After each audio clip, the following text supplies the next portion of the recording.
Hi everyone, welcome back to your favorite podcast, the Yascast. My name is Mettie, and I'm gonna be your master of ceremonies for today, aka the host of this podcast. And with me, we have the probably most notorious guest of the Yascast so far, Yaseen. Hi, it's me, Yaseen. I'm so excited to be here on the Yascast. It's crazy how many people have requested me to come on the show. I mean, the guest list.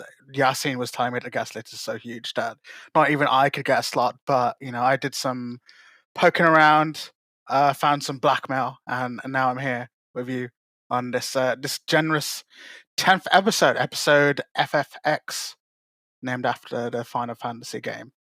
So it's good to be here with you, Mettie. I'm very glad that you're the guest. You are, of course, the one who helped me start this podcast in the first place. Without your help, we just wouldn't be here, So I appreciate that, and that's why you're the host. It's nice and symbolic for the two of us, I think. I was about to say it's all making sense now. It's all coming together. It's all coming together. Before we begin, I do have a thing. I do have to make a correction. Yes, go for in it. the last episode with Ari and May, that's episode 8.1, I made a reference to the Pico 4 as a comparator to the Quest 3. The Pico 4 has actually already been released and was a comparator to Quest 2. The actual item I was supposed to refer to was the Pico 5, which has now been cancelled. So that entire whole little thing I did about ByteDance versus Meta doesn't matter anymore. So good job, Zach. You're the only one. What? Yeah. What the hell is a Pico? Pico means it's small, right? So the Pico was meant to be like ByteDance, TikTok people. Yeah. They were making consumer VR headsets like Zuck is. And so they were competing in that space. And so Pico released 4 headsets so far. And they were going to release a 5th one to compete with the Quest 3, which just came out fairly recently. And ByteDance have decided to cancel that.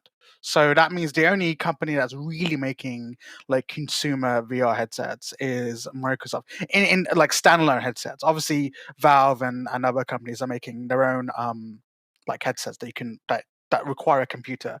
But I believe ByteDance was the only one that was actually being, at least in the same kind of space and price point as the Quest. And now they've just decided to not compete with Zuck. So Zuck has unintentionally won the monopoly. Yeah, Zuck has unintentionally got a monopoly on consumer grade VR headsets. That is. But do people even use those? I don't know a single person who has a VR set. I do. Really? Yeah, I've spoken about it many times on my posts and stuff. I have a Quest 3. I used to have a Quest 2. I gave that with a charity because I thought it was better than giving it away to a computer shop or whatever, because I know they'd sell it for. Because the thing with those is that let's say they give me 100 quid, right? They're gonna resell it for 150, basically free money for them. So it's better I give it to charity. I give it to the Children's Hospital, and I'm pretty sure they'll make better use of it than the computer shop will. So that's so sweet. Thank you. Yeah, I think it's a better way. I mean, obviously, if you're hiring for money, then selling your stuff, that's fine. But I feel like the moral benefit of giving away to the Children's Hospital is far better than contributing 50 quid, 100 quid to some corporation's bottom line. In that sense. But yeah, that's my correction for that episode. But of course, as we all know, everything that happens on this episode, everything that happens on the show is 100% factual and correct. Absolutely. So I shouldn't really need to issue corrections, to be honest. But it was right. It was right in the in the moment. Yeah, exactly. In that space and time, in that small bubble that was the episode, everything was factual. Exactly. That's true. Yeah. Exactly. Well, let's start with some questions. Sure. So, let's start by talking about you. But wait, Mettie, did you know that this podcast has won multiple awards? I didn't know. Please tell me more about it. Oh yeah, that's right. The Yascast is an award-winning it's an award-winning podcast But wait, is it an award-winning podcast? Yes, it's an award-winning podcast. Oh, it is. Oh, okay, cool. It has won many, many, many, many awards actually. For example, it's won the this year's Poster of the Year award. It's won the It is a Podcast and People Talking in It award. The I don't know, I haven't listened to it yet, but it sounds fun award. The Coles 2023 Podcast of the Year award. The Best Podcast Related to the Fediverse. That's hosted by me. One of the podcasts of all time.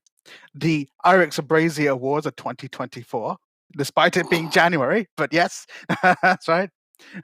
Podcast Ever. You Asked for It Award. The Yet to Watch Award, the Podcast of All Time Award, the Podcast That Would Kill a Liberal the Fastest Award, the CIA Award for Excellence in Journalism. I think that's a shot to the head, but okay. Certified Study, the International Award of John Mastodon. John Maston, the award for the most distinguished contribution to American literature for children. If there are children who are like really young listening to this, I'm very, very We're very sorry, sorry. but you might be entitled to financial That's true. compensation. The Strawberry Award for Strawberries, the Outstanding Memeing and Queerness Within the Community Award, the Special Womeness in the category Power of Wome, and last but not least, the National Modern Fashion Award because it can be listened to while shopping for clothes, even at soup stores.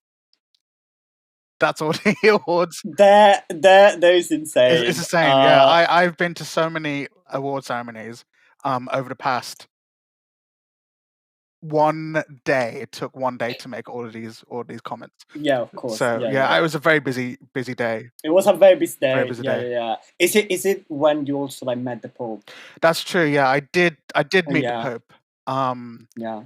He's an alright guy, I suppose. I mean, yeah. He's a big fan. We say hi to Pope Francis. Pope Francis. Hi, Francis. My Pope, big my dude. My dude, my big F, big Pope, Popey F, Popey. That almost came out as Poopy F. We're going to hell. We are going to hell. Yes. 100%.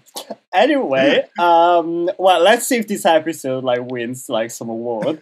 Because I can already tell that it's gonna be good. Thank you. Okay, cool. So yeah, so I was saying let's start with some questions and questions about yourself, so people can learn more about the Yas lore, which I think is always like something important. Yes, of course.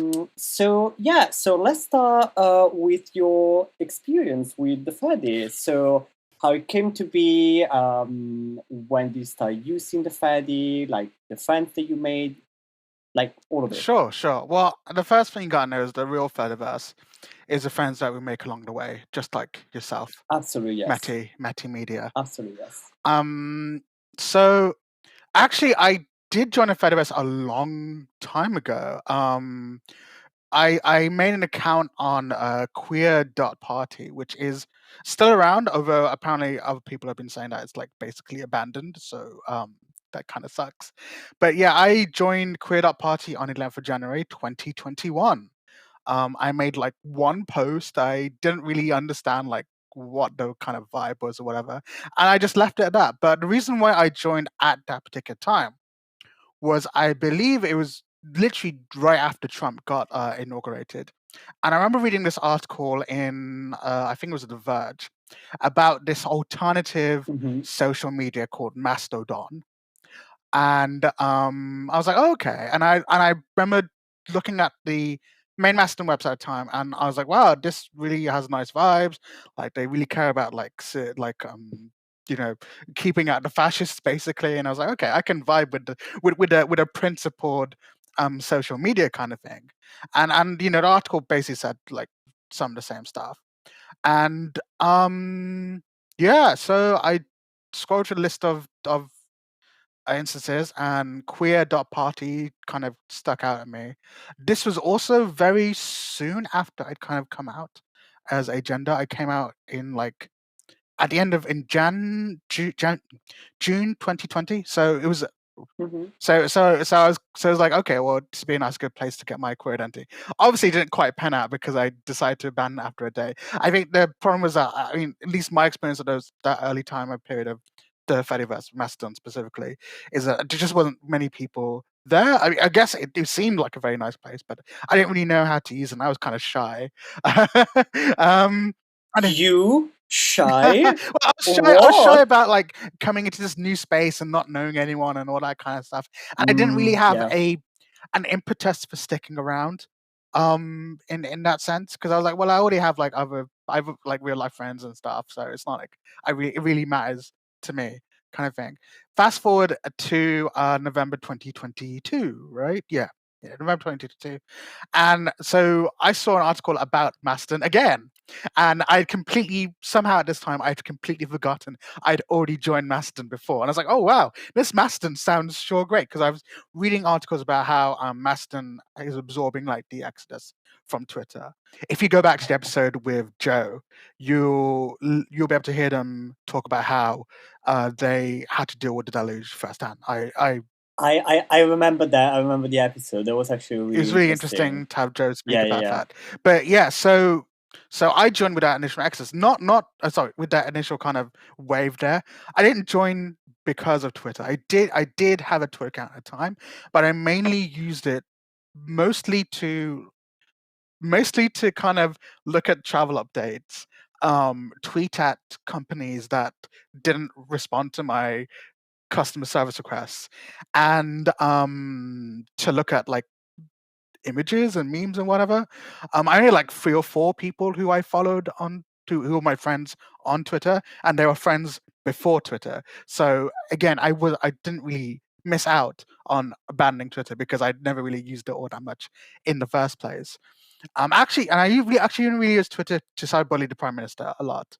That was yeah. kind of the other thing. I did like send hideously disgraceful things to Boris Johnson on on Twitter. So yeah, that was it. It was cyberbullying the Prime Minister, looking at the news cycle, and just checking for updates. That's basically what I used Twitter for. So joining the Fediverse again, well, joining Mastodon again was different this time, because I was like, okay, well, maybe, because if all these other people are joining, I might as well join as well, because I feel like it's a good fit. And at the time as well, and my friends were kind of moving away, and I thought it'd be nice to kind of like spread my wings socially again.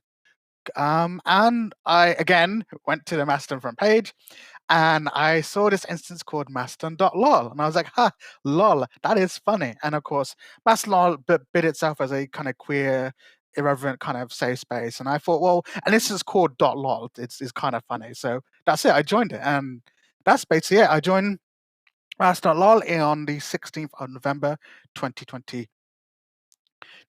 So only a few weeks after Elon Musk did his whole sync business. Yeah, Let that sink in. God, so cringe. I mean, super cringe. so cringe. Like he really that motherfucker really went into Twitter HQ with a sink and said, "Oh, let that sink in." What? That was such a bad joke. Can we talk about Yeah, that? Like, like that was so bad. why? I mean, I know why, right? He thinks that he's funny. He thinks that because he has like Well, yeah, totally. He thinks that he's he hilarious. thinks he's hilarious. That's why he is always using outdated memes. He's always like saying things like based or whatever, when he doesn't actually know. He's only using the words because young people use them. Like I'm pretty sure in like a week from now, he's gonna start using words like giat and riz and But fan not the attack. Giat. He's gonna say giat soon. You watch this space. I think, but one of the things that really really annoyed me about Elon Musk, besides like all of the bad shit he's done, but just like personally annoyed me, was that one time he tweeted an image of him saying, "This is actually me. I'm a cat girl," whereas when the image that he tweeted was not a cat girl, it was one of the wolf girls from the To Who video games. Okay. So he obviously claims to be like a big anime fan or whatever, but very clearly cannot identify what a cat girl is, and obviously has no idea what Who is. So, okay. By the way, do you know his favorite anime is Akira? No, I didn't know His that. top anime of all time is Akira. And like, I think there's an incredible irony in that. Like, this man's favorite anime is Akira, a very like cyberpunk, anti, you know, anti corporate, Yeah, anti-war, anti-capitalist. anti-capitalist, Yeah. like the Akira film is essentially everything Elon Musk isn't about.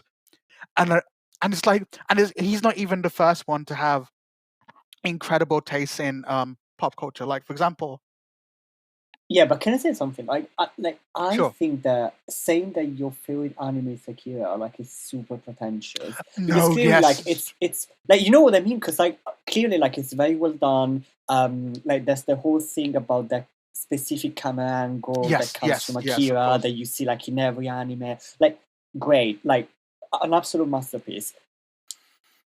Now, storytelling wise, I do believe that there are other shows they're a bit more relatable, like a bit more interesting, like a bit more. Yeah, of I course. don't know. They win you over Right, like sure, way sure. more in a way. You can relate to It, them way more. So it yeah, can I think that's kind of like the like you know like he just Google like anime best list anime and list, just yeah. Top like 10, you know yeah top best anime 10. list and just pick one. Top 10 animes of all time. He just picked the first. Yeah, I honestly believe that he must have done that. I mean, look, Akira is obviously a very, both of us will agree that Akira is an absolutely excellent anime. But I think to say it's your favorite, and especially someone like Elon Musk, is obviously a sign that he doesn't understand anime, doesn't understand Akira, and doesn't understand like like culture in general. We're gatekeeping We're anime gatekeeping here. anime only for Elon Musk, right? Only for Elon Musk, Like Akira is one of those anime that's very much a product of its time. It's a product of the 1990s, and a very it's very much a product of the US Japan kind of trade conflict at the time, right? Because if you look at Akira in that context, you can see that it's a pointed commentary on the attitudes that the US and Japan had towards each other. So at the time, I mean, this feeds back into cyberpunk genre as a whole, right? But American Hmm. cyberpunk has always, from the 80s, even a little bit today, but from the 80s especially, saw Japan as a kind of rising power that could, overtake the United States, right? And that like fear was so ingrained that you see many works from the 80s and early 90s that portray Japan in the way that we would portray China now. Yeah. And and in fact the kind of the fear of Japan was so huge that it bled into pop culture and then bled back into politics and social and the social stuff, to the point where the United States decided to sanction Japan's chip making industry out of fear that it would overtake the United States'.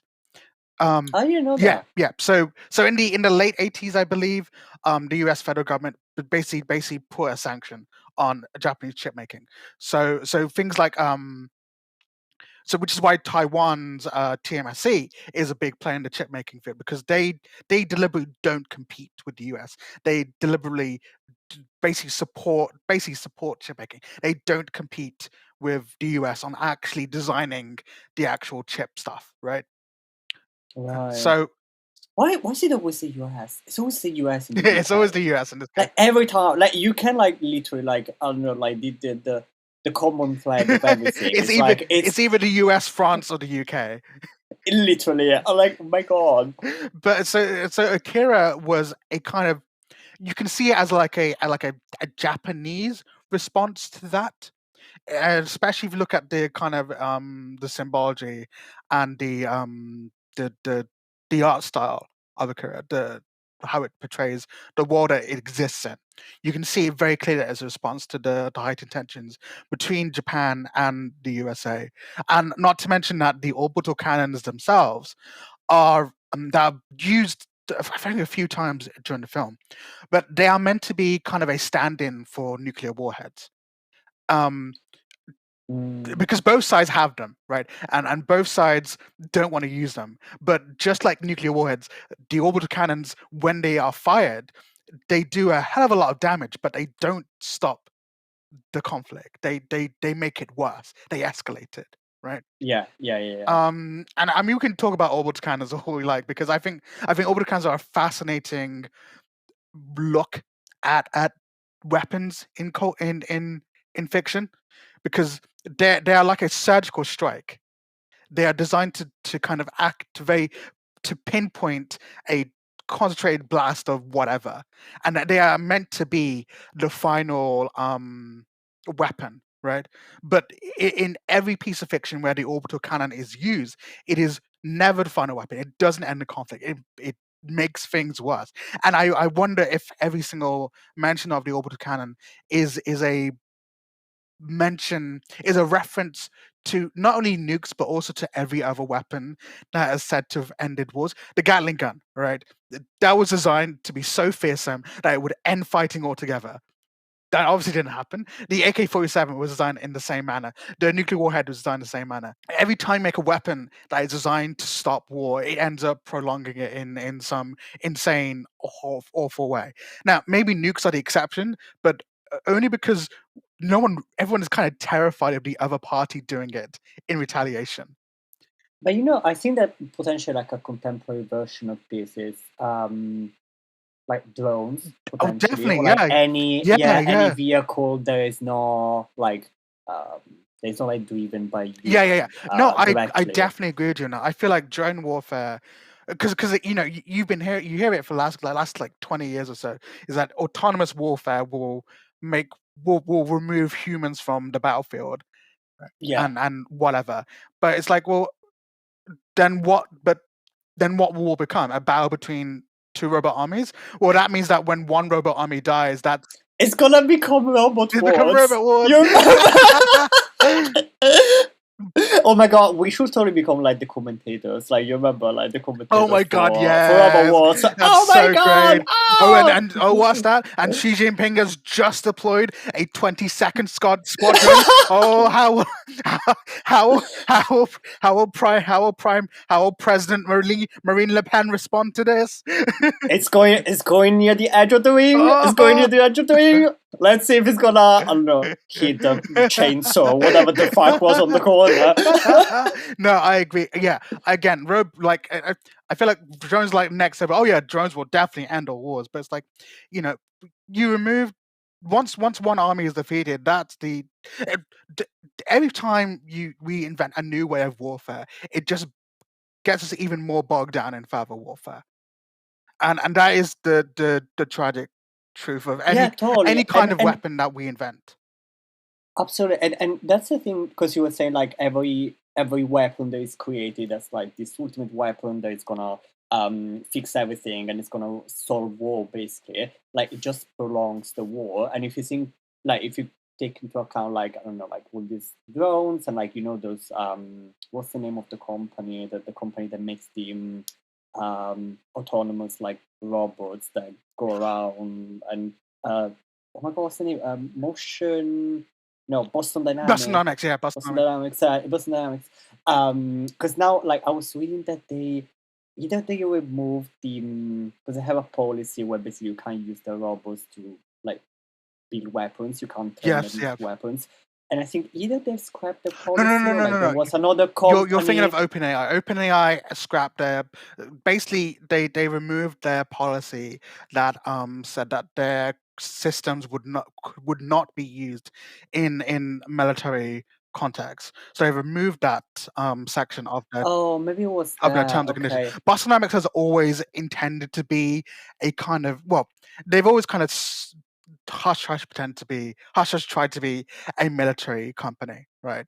So Yeah, yeah, yeah, yeah, yeah. whereas No, I mean clearly. but I mean, we can go back to this again. Like Google got its first major break, obviously through search and whatever, but its real big break was when after 9/11 it got a contract with the US Department of Defense to basically analyze and sort their digital documentation.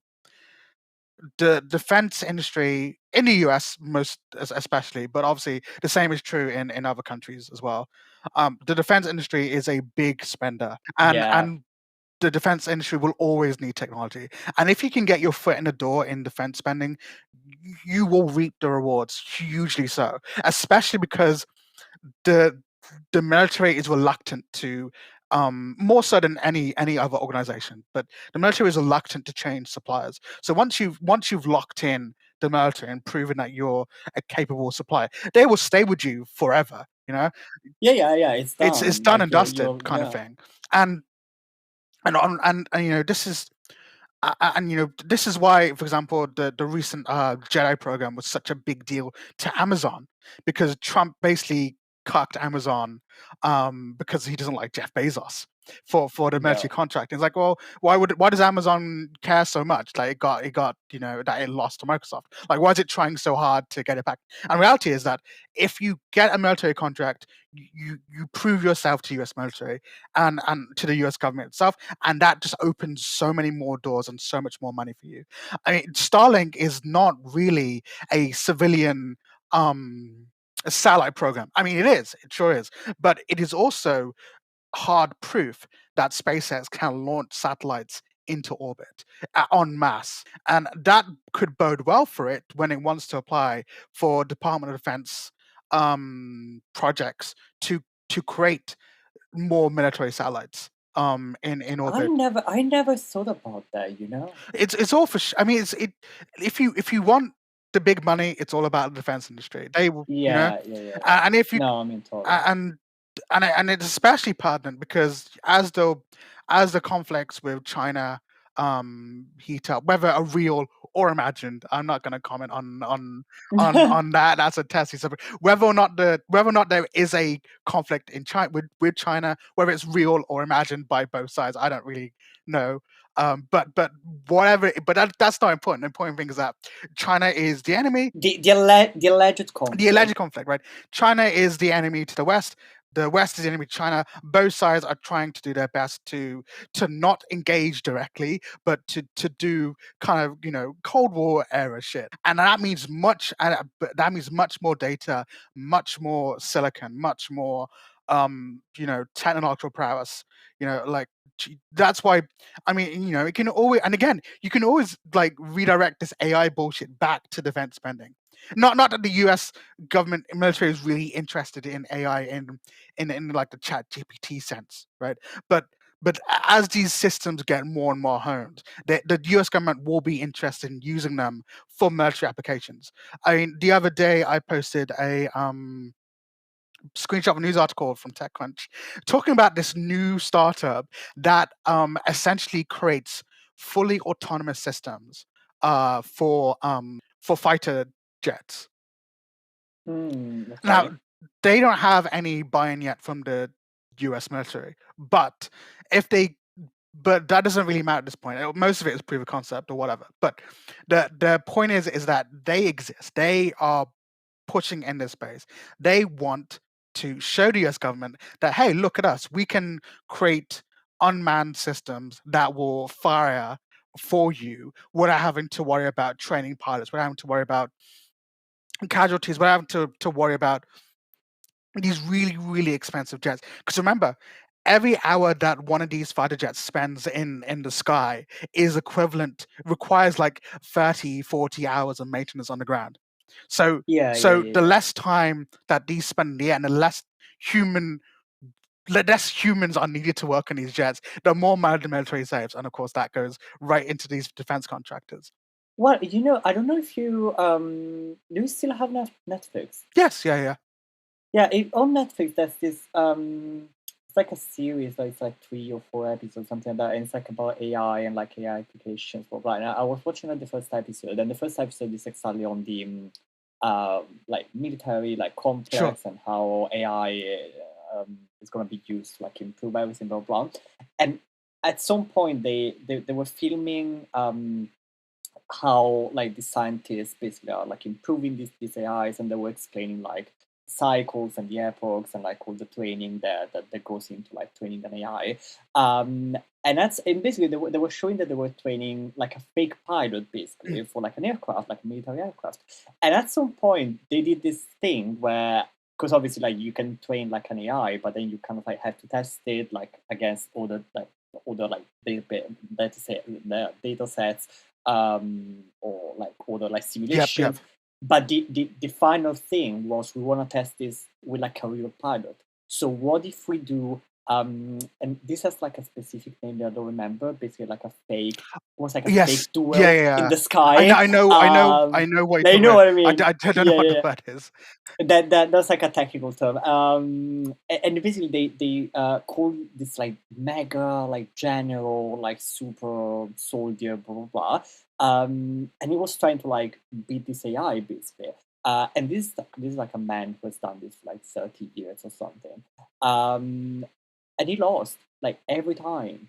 Like because basically they were explaining that the AI was like using this strategy, because basically like what happens is that they cross, and normally like the sergeant was explaining that normally you would like cross the other aircraft and then try to like shoot it from behind, because like you can protect yourself because they're not gonna face Yep. you, so you're not gonna receive anything like in return.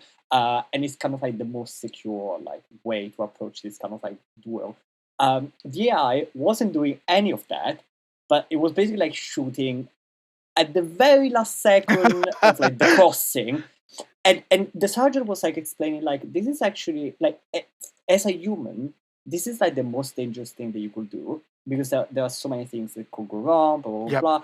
So no one does it, and there's almost like this subconscious agreement with the other pilot that you're not gonna do it at that point.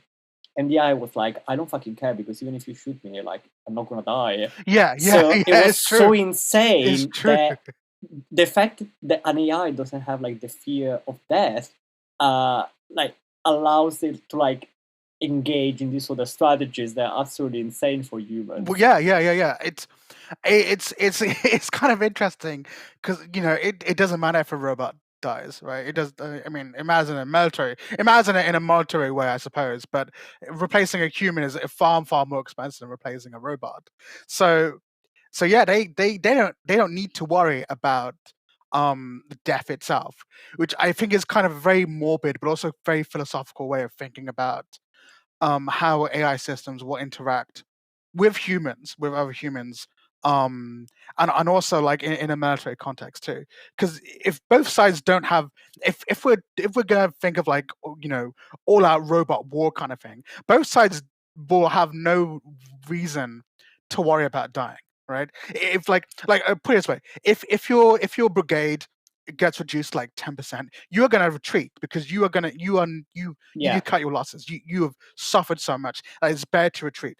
If a robot brigade loses, goes down 10% of their total manpower, why would they need to retreat? but this is what I was saying earlier. Like the point of this technology is that you can like do war, which I don't think it's something that you should do. But let's say that you really want to do war. Now you can do war without killing people, which sounds like wow, you won the game basically. Mm. But actually, like you have like your own like army of like robots fighting another army of robots, and this fight will never stop because you can just make more robots Exactly. Yeah. until one part doesn't have enough resources. Because as you were saying, like if your troop gets reduced, or I don't know, maybe like your country doesn't have enough people to like draft, like you're gonna have to stop at some point, because like humans are not like, even if someone like is born during the war, it will take this person at least 18 years to actually engage Yeah. in that Yeah. war. So it's not like really sustainable. And you don't have this with robots, so you're creating a technology that should stop war, but actually is gonna prolong war even more, because it's almost like you're simulating war. Yeah. Yeah. Like Yeah. it's so fucked up. It's a fact. You've just reminded me of this book series I've been reading, which has been adapted into an anime. One of the best anime I've seen. It's called 86. Oh, don't know it. So what has happened in the world of this book is that one of the countries had created like a legion of robots to fight their battles for them. Okay, and the country itself has gone; it's fallen, but the robots still remain, and the robots have only one goal, which is to subjugate the enemies, which is humans. Okay, so but the controllers of the robots are long since dead. No one can tell them to stop unless unless the humans decide to kind of destroy the robots themselves. Anyway, so the main story focuses on the 86, who are a race who are basically humans who are ethnic minorities in this country who are forced to fight the robot hordes to protect the pale-haired, pale-skinned ethnic majority in the other 85 districts of this country. The white The Yaseens. white Yaseen, yes, in the area. And so the story kind of focuses on a squadron of these guys who are really good at fighting in these outdated robots. And the 86 are so maligned that the whites, that the majority people don't even see them as humans. They just whenever there's a casualty on the battlefield, they say, no humans have died. And Okay. obviously the story kind of progresses from there, and other countries get involved. But essentially, it is like what you said. There is a human. The humans have tactics on their side, but the robots don't retreat.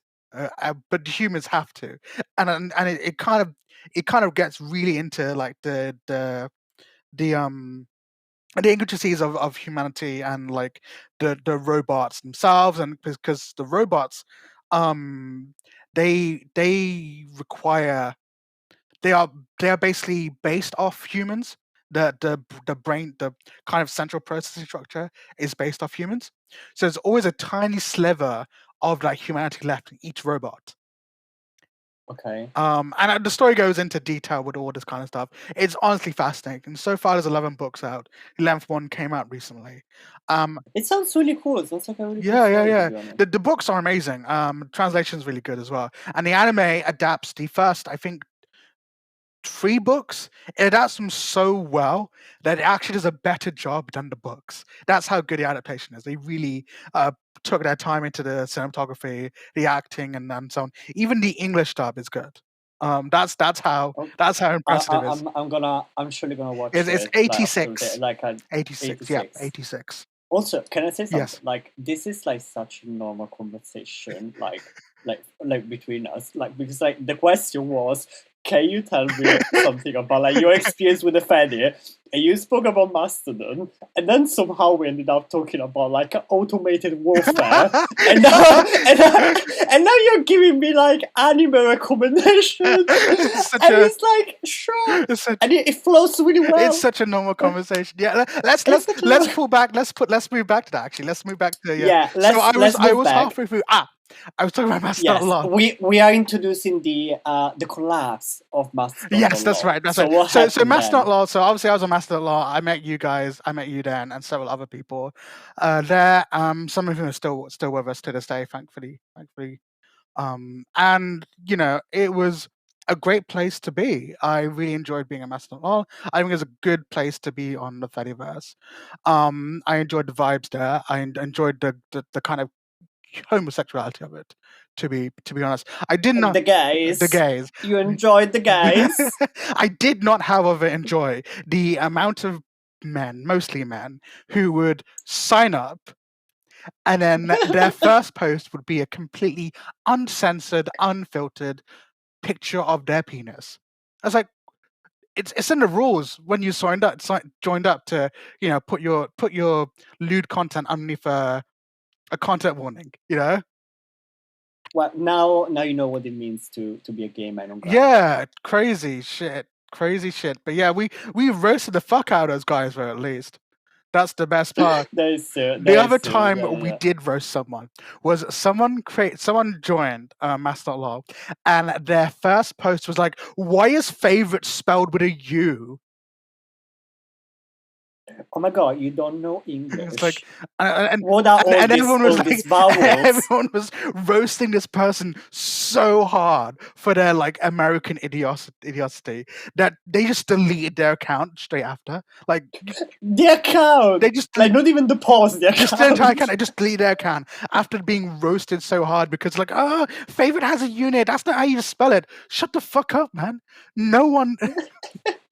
Other spellings exist, right? You don't see me going to every American saying, excuse me, but you spelled theater wrong. Like, who cares? Who cares about this shit? Center. Center. I mean, honestly, I feel really sorry for like British programmers because they got to spell center Americanly every single time and color too. It must You be. know what? I every time like I need to code something, especially if it has like CSS classes, like it's always like a mindfuck for me because I need to spell like color without the U. Such is the American hold on so many things. Like, for Yeah. example, the reason why we use feet in aviation is because of the Americans. We should be using meters and kilometers and whatever, but no, we use feet because why the fuck not? The only country that doesn't use feet in aviation for altitude is China. So, based China for using the correct system for measuring altitude in aviation. Good on China for doing that. Boo the rest of the world for not doing the same. We are just American things. I know, great. I'm Anyway, sorry. back to the Back to the main topic. back to the main topic. So yeah, after a little while of being a Mastodon, I was kind of stymied by the 500 character count that baseline Mastodon gives you, and I was also kind of rankled by the fact that there wasn't really rich text editing, so bold, underlining, whatever kind of stuff. Because I assumed that because Mastodon was like, I assume because Mastodon was its own thing, right? Like it would have better features than this not competitors, but it would be a better place, especially when it came to post composition. Because even Facebook lets you bold and underline your posts or whatever. No, I'm sure that there was like a security thing, like the quote posts. It's because it could be weaponized against someone. Not quote posts. Just the idea of like adding bold and underline to your text and things. No, I know it was a Oh, joke. sorry. Because do you remember like that post? Oh my god! From like Eugene about like we can't have quote posts because people are gonna weaponize them and it's just like a security Oh yeah, issue. yeah. So I'm sure that like bold. Like whatever. It's also like a security it's also issue. security limitation. Yeah, definitely. I mean, the crazy thing that Mastodon has now updated, I think as of version 4.2, to allow incoming markdown, but not so you can read posts that have bold and underline, but you cannot send posts that have bold and underline. So okay. So well, baby steps. But yeah, so I was getting kind of frustrated with the limitations of Mastodon, and a baseline Mastodon to be precise, and so I was like, well, what can I do? Like, where can I go? What can I do? And I thought, well, and people told me about like Akoma, and at the time it was Kalki and so on, and they have like all these other features that I might be interested in. Like, okay, well, it wouldn't hurt to like move. Why not move? Why not move then? So I decided to pick Snowden.town because my friends Hera, username Swift, and Smitten were there. And I thought, well, they if they think it's great, then I'll join it. And the instance rules were nice, and the vibe looked chill. And Stony Town is a great Undertale reference, so I don't know. So on the 7th of February, I decided to say goodbye to Mastodon Law, and I migrated straight over to Snowden Town. And you know what? It was a pretty cool place. And then and then something else happened during that day. No, the next day. It was literally the next day. Oh, the next day, next right. day. Like, so next day, Mastodon Law's admin Nathan, I think around about 5:30 in the afternoon, 17:20ish, made a post saying, "Hey guys, can we please not spoiler the Wizard game?" Because at the time the Harry Potter game came out and people were spoiling it or whatever. And you know what? That's a fair enough post, like whatever kind of thing. It was part of the rules on the set instance anyway. And Nathan got a lot of flack for this, and a lot of flack from outside of Master.log too, which is kind of crazy because, like, well, what are you telling this guy? Why are you telling this guy to defend an instance like this? But yeah, it got real messy, and people were like really criticizing Master Nathan for it, and like my whole take on it was like, okay, sure, like Nathan was kind of like just like enforcing a rule that he had, but at the same time, should have really known that maybe he should have let it slide in this case, right? I don't know if he was banning people for spoiling the game or not, but maybe he should let it slide in this case. Either way, whatever happened was that Nathan caught a lot of flack for it. It got a lot of hate, and I think obviously it really, really, really got to him because literally like 5 hours later, at like 8:30 in the evening, he decided that he was just going to close the instance down in 3 months after that date. But you know what? I don't know if I want to rehash like drama from like 8 months ago, but I just gotta say this for like I don't know, Dude, because I oh my care God, about the dude, quality it's of my been journalism. like nearly 12 months since then. Yeah, exactly. So, but yeah, I'll do everything for good journalism. So, the reason why this got like was because yeah, people were complaining about the spoilers, but at the same time, the trans community was basically saying like, you shouldn't support this game. Can you please stop flooding my like timeline with this game because it's Right. like because of like every like the stuff that we know basically like there's no need to like rehash this and basically I think that he so there were like so many like very heated discussions around because of like this kind of like these two topics, and I think that someone noticed that Nathan would rather like ban or suspend or like block people who were complaining about the transphobia aspect Oh, okay. rather than like I don't know, like telling people, hey, maybe chill with the spoilers, basically. So it's kind of like double standards because like and I remember the critique from like the trans community on Mastodon, like it was very. I mean, I think it was legit in a No, way of course, because of course. like it was, but no, but I mean, like it really boiled down. At least this is what I saw. It really boiled down to the fact that you hear like virtue signaling that you support us, and then we ask you like not to give money to a massive transphobe, and you can't do it for 5 seconds. True. Like No, that's I bullshit. definitely agree with that. Yeah. Yeah, and that's why that became like very heated because people who were voicing their opinion were basically being reported as like, oh, this person's harassing me, and I'm just talking about a game, and Nathan would like block these people. Oh, okay, right. I see. Yeah. Yeah. And that's why he got like some very heated messages, and that escalated Right, into sure. Because you know it's funny, thing. right? Because obviously I didn't have the context in the same way you do because I left the day before. Of course, yeah. I didn't. Oh, yeah. So That makes more of course I sense. wouldn't have a complete picture because I left the day before, so I wasn't on the instance at the time. I only knew secondhand through other people talking about it at the time. So Right. I actually didn't have any, like I wasn't there to Yeah, experience it. I was surprised you didn't know about this.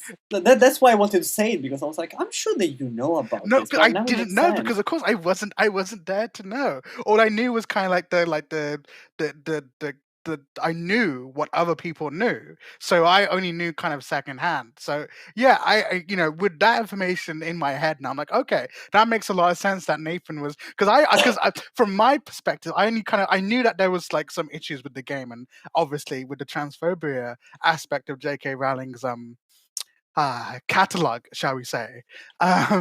So to me, I was like, oh, well, I mean, Nathan said this. I mean, sure, I understand that, like, why it's a big deal on kind of like both sides, but I didn't really understand like the whole kind of. But now to know that Nathan was acting like that, and there was real legitimate grievances of people, because again, I didn't know that people were posting about the game because I was on an instance where no one played the game.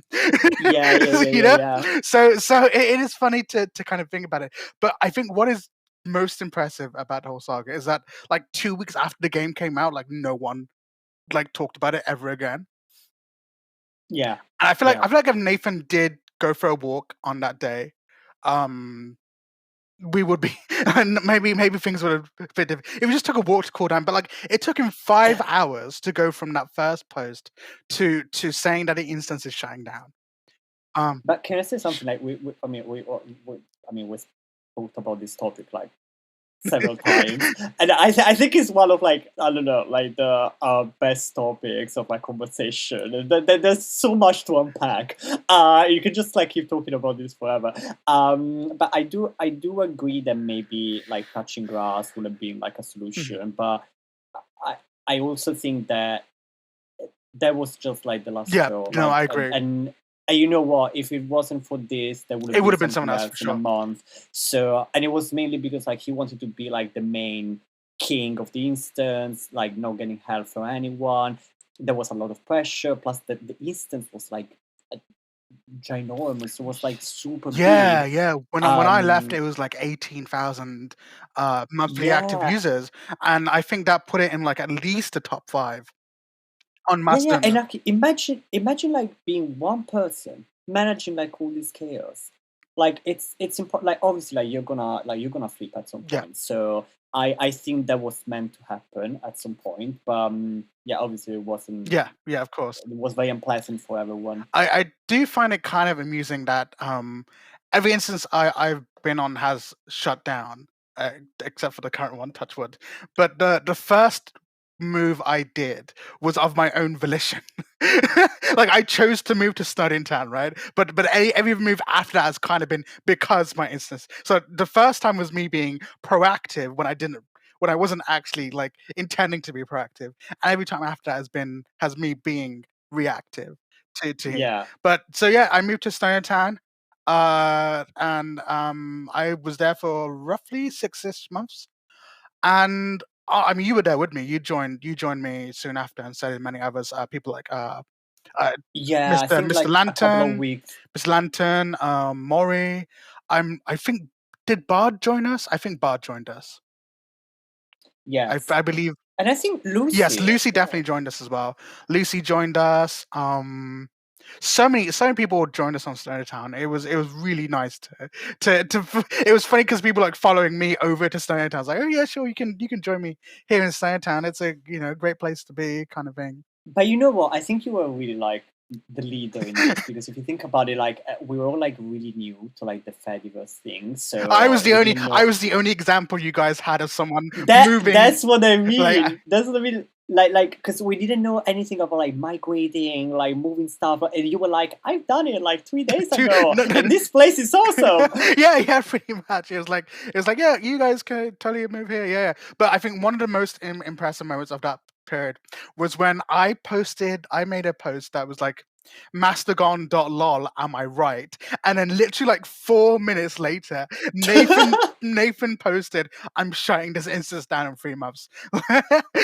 But you know what? You say that you were being proactive, but I feel that like subconsciously, like you knew. Subconsciously I knew like something was gonna happen, yeah. Yeah, like maybe like Snowden appeared to you in a dream, and it was like you need to move because a great A danger great date, Final is Destination approaching. style. Yeah, the Fire Nation is about to attack. Like you need to move. I don't No, know. Final Destination, like in the films. Oh The yeah, guys get yeah, a more like premonition. Yeah, yeah, hallucination. yeah. Stone Town, I mean, you'll agree with me on this, friend. The Stone Town was like a very, very cozy, very nice, pleasant place to be. And SF and Aoife, our administrator, was a very, very chill person, very cool. And they're doing fine, by the way. I've spoken to them fairly recently. They're doing okay. So they're enjoying their retirement from managing Stone Town. And I've Are they still on the Fediverse or um did they take like a they've kind break? of taken a break. They post like Okay, every now and then, but I haven't seen a post from them in quite a while. But okay, yeah, so yeah, then of course, yeah. I mean, you agree that Snowden was a great place to be, really cozy, yeah. really comfortable. It's kind of where I think you and I came into our element as kind of posters. Uh, like I feel like As as celebrities. like I feel like because that's where like I mean. Obviously on Mastodon, I wasn't immune to my posts going like throughout the Fediverse kind of thing. But on Snowden, like I feel like that's why it kind of became. that's been kind of became comfortable in my Fediverse identity, and it's also the place where some great Yaslo was created. My God, yes. like the whole T2 saga that was on Stone in Town, the Steve incident. Do you remember the Steve incident? The Steve, yes. Okay, so for those of you who don't know, there was this guy called Steve Y, or I forgot his last name. This single user instance, and he made a post saying that people who are against Meta joining the Fediverse are like people who are basically like white nationalist agitators.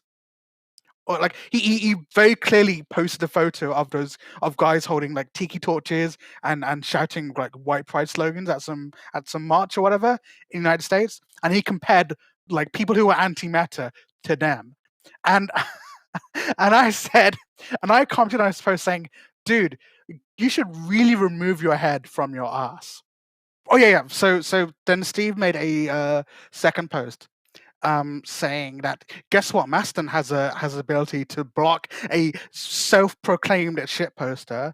By the way, Steve, it's not a self-proclaimed title, okay? It is a title that has been appended to me by the great people of this Fediverse.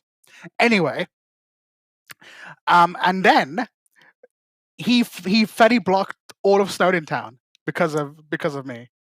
Yeah. So yeah, I think that's one of my finest moments that I got as Fedi blocked by a centrist. No, your finest moment was the toss. The toast? The toss. TOS, yes. Well, yeah, that's true. That's all. That's with the That T2 that posting. must be like the peak. That is the peak. Like, that's that is the peak. peak. That is peak. But obviously, there's been many other peaks since then. Like I haven't gone downhill since T2 posting. I've just maintained that level of yeah. I think T2 posting was like my first. Was like the real like. It's so insane how much the T2 copy pasta has influenced Fedi culture. Like people will still quote it like out of context or like with modifications or whatever. I just like out of and it's like it is taken on life of its own, the T2 copy pasta.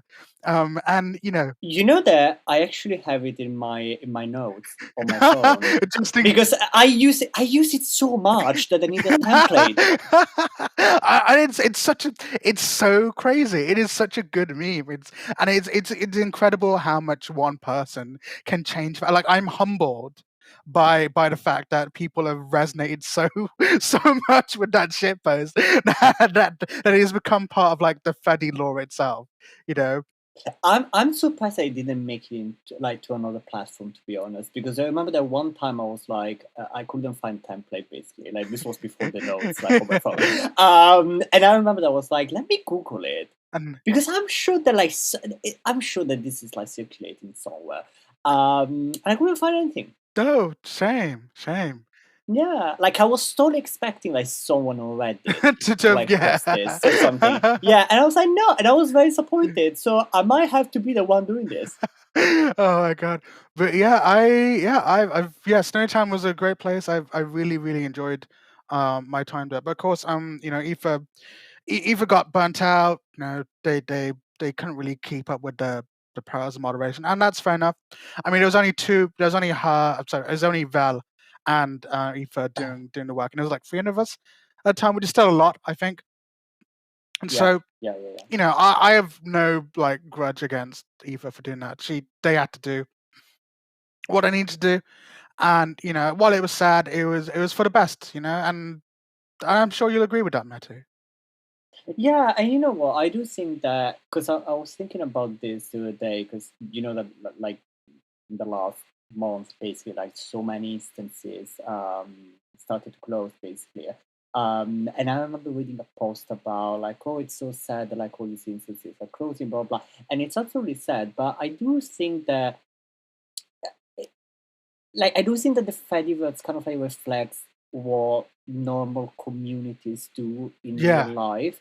Like, because like you meet a group of friends, and I don't know, because like you go to a uni together, and then I don't know, like you don't go to uni together anymore, so that group will naturally fizzle out. At some point, fizzle out, and there's gonna be like another one, and then another one, and I think that like all this movement though is, it is sad, and it's a fact to like move everything, like absolutely, but you also like get to meet like new people, you experience new environments, like new communities. So I think that's like a very big positive side of all of this. So yeah, it is sad, but I mean, the next thing might be even better. It's true. It's true.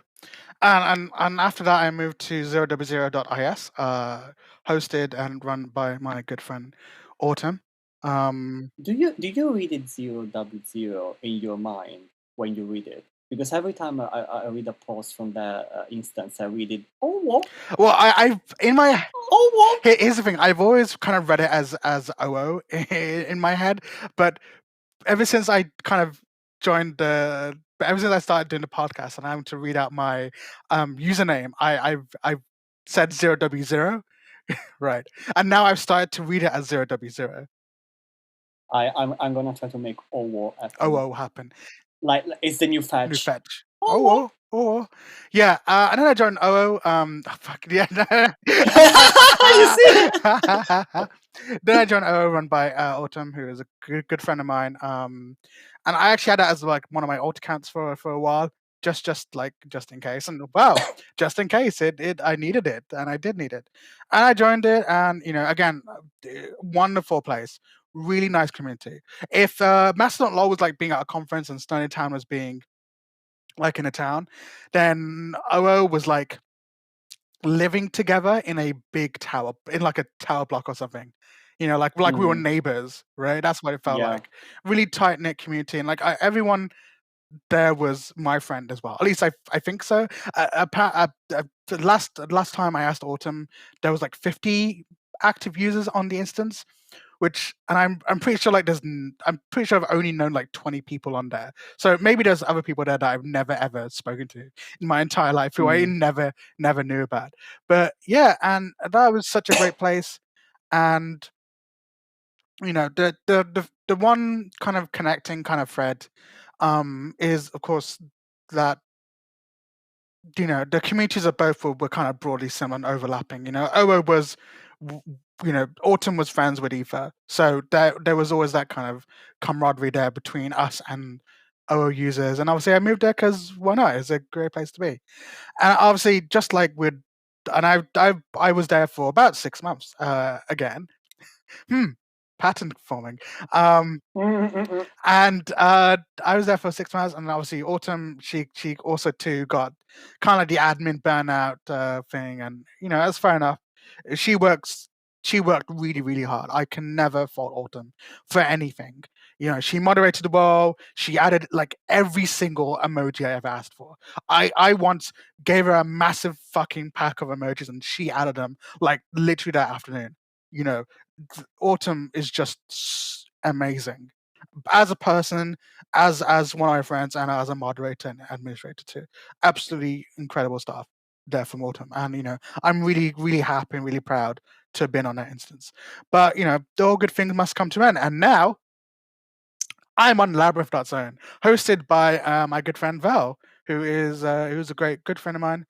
And yeah, and I, of course, it wouldn't really be me if I didn't make a kind of wild goose chase about the whole thing. Do you remember that, Mettie? No, I don't. You don't remember the fact I dropped like 12 hints that were all. Yeah,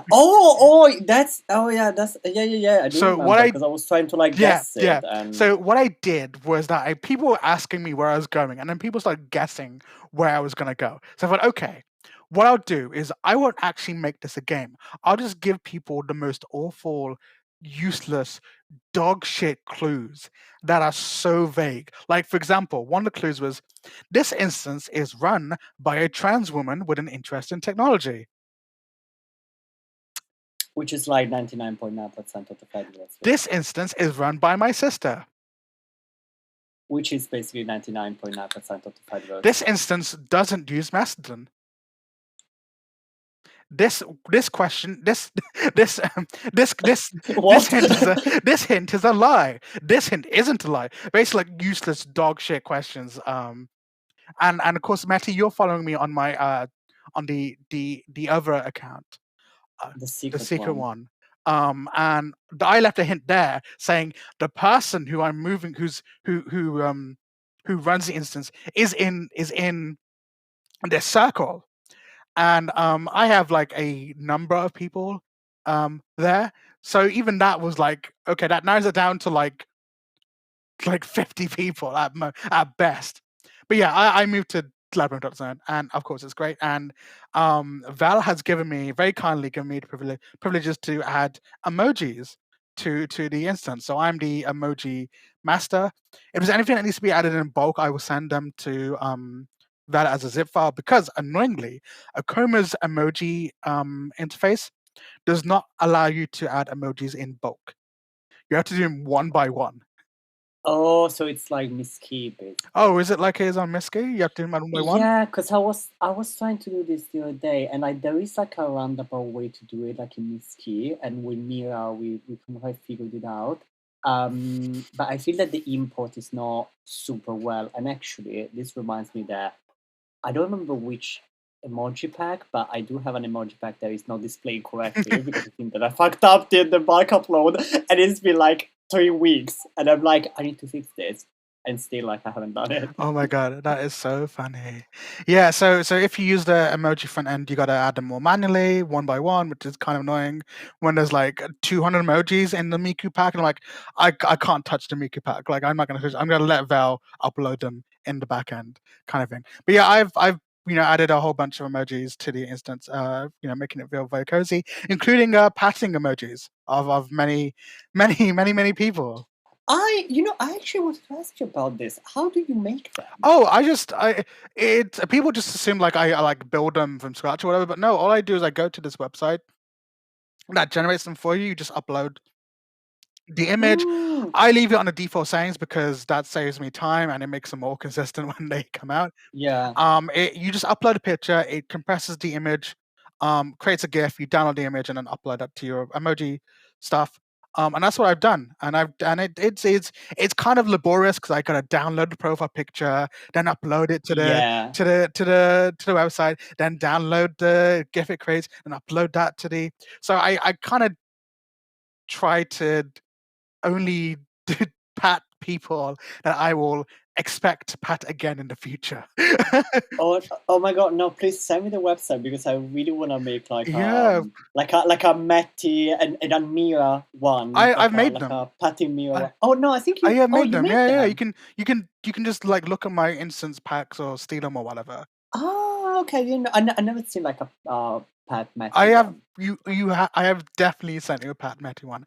Yeah, yeah. Really? In fact, Okay. I think Joe, and someone else were in like a reply chain, and I just appeared at the very end to pat the three of you, and then just didn't and just left. Like you were talking about something else entirely, and I decided, okay, I'll just pat you guys, and I just left the thread. Oh, I think I didn't Oh, notice that okay. then. I'm sure you did, but maybe it was like a while ago, so maybe you've forgotten. But yeah, yeah. I do have a Or patting maybe Matty emoji. I do have one for okay. patting Mirror too, and like at least 150 other pat emojis.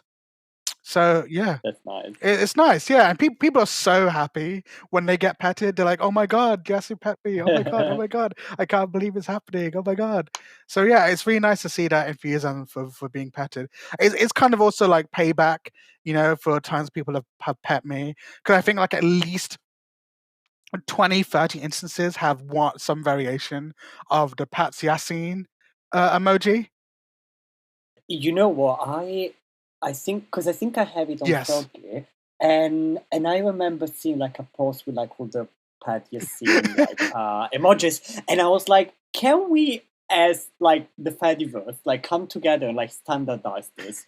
Because clearly, like, at least the Pat Yassin emoji is used by so many people. Can we just standardize it so we don't have to like Right, re-upload it right, on yeah, every yeah, fucking yeah, post? exactly. I mean, there obviously needs to be some kind of like, and this has been talked about many, many times. Like, there needs to be like a repository of emojis that instances can just pull from instead of having to like host them on their own instance. Like I said, there's like 20 or 30 instances that have the Pats Yassin emoji, Yeah, and it's like yeah, yeah. surely it would be much better if all of them could just pull from one source.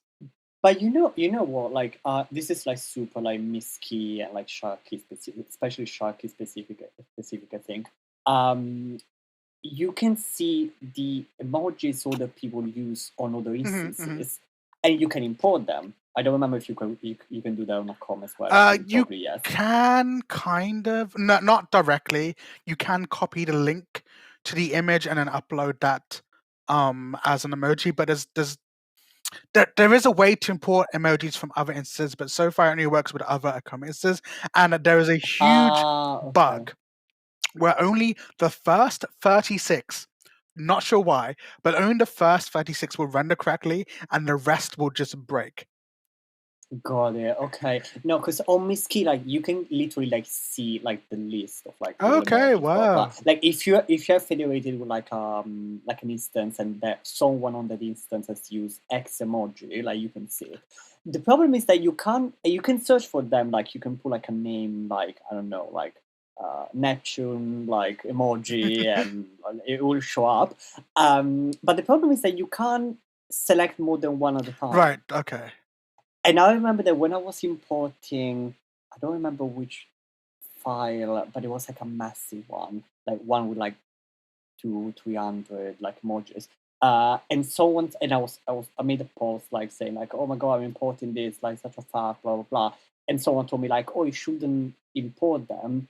You should just like put them from another instance for the reason that you were saying. And I was like, yeah, but I can't do it on Miss Key because there's no fucking like select all Right. button, and I can't just go like one by one. So yeah, I mean, idea for like new Sharky update. Please, can we have like a select all emojis on remote instances?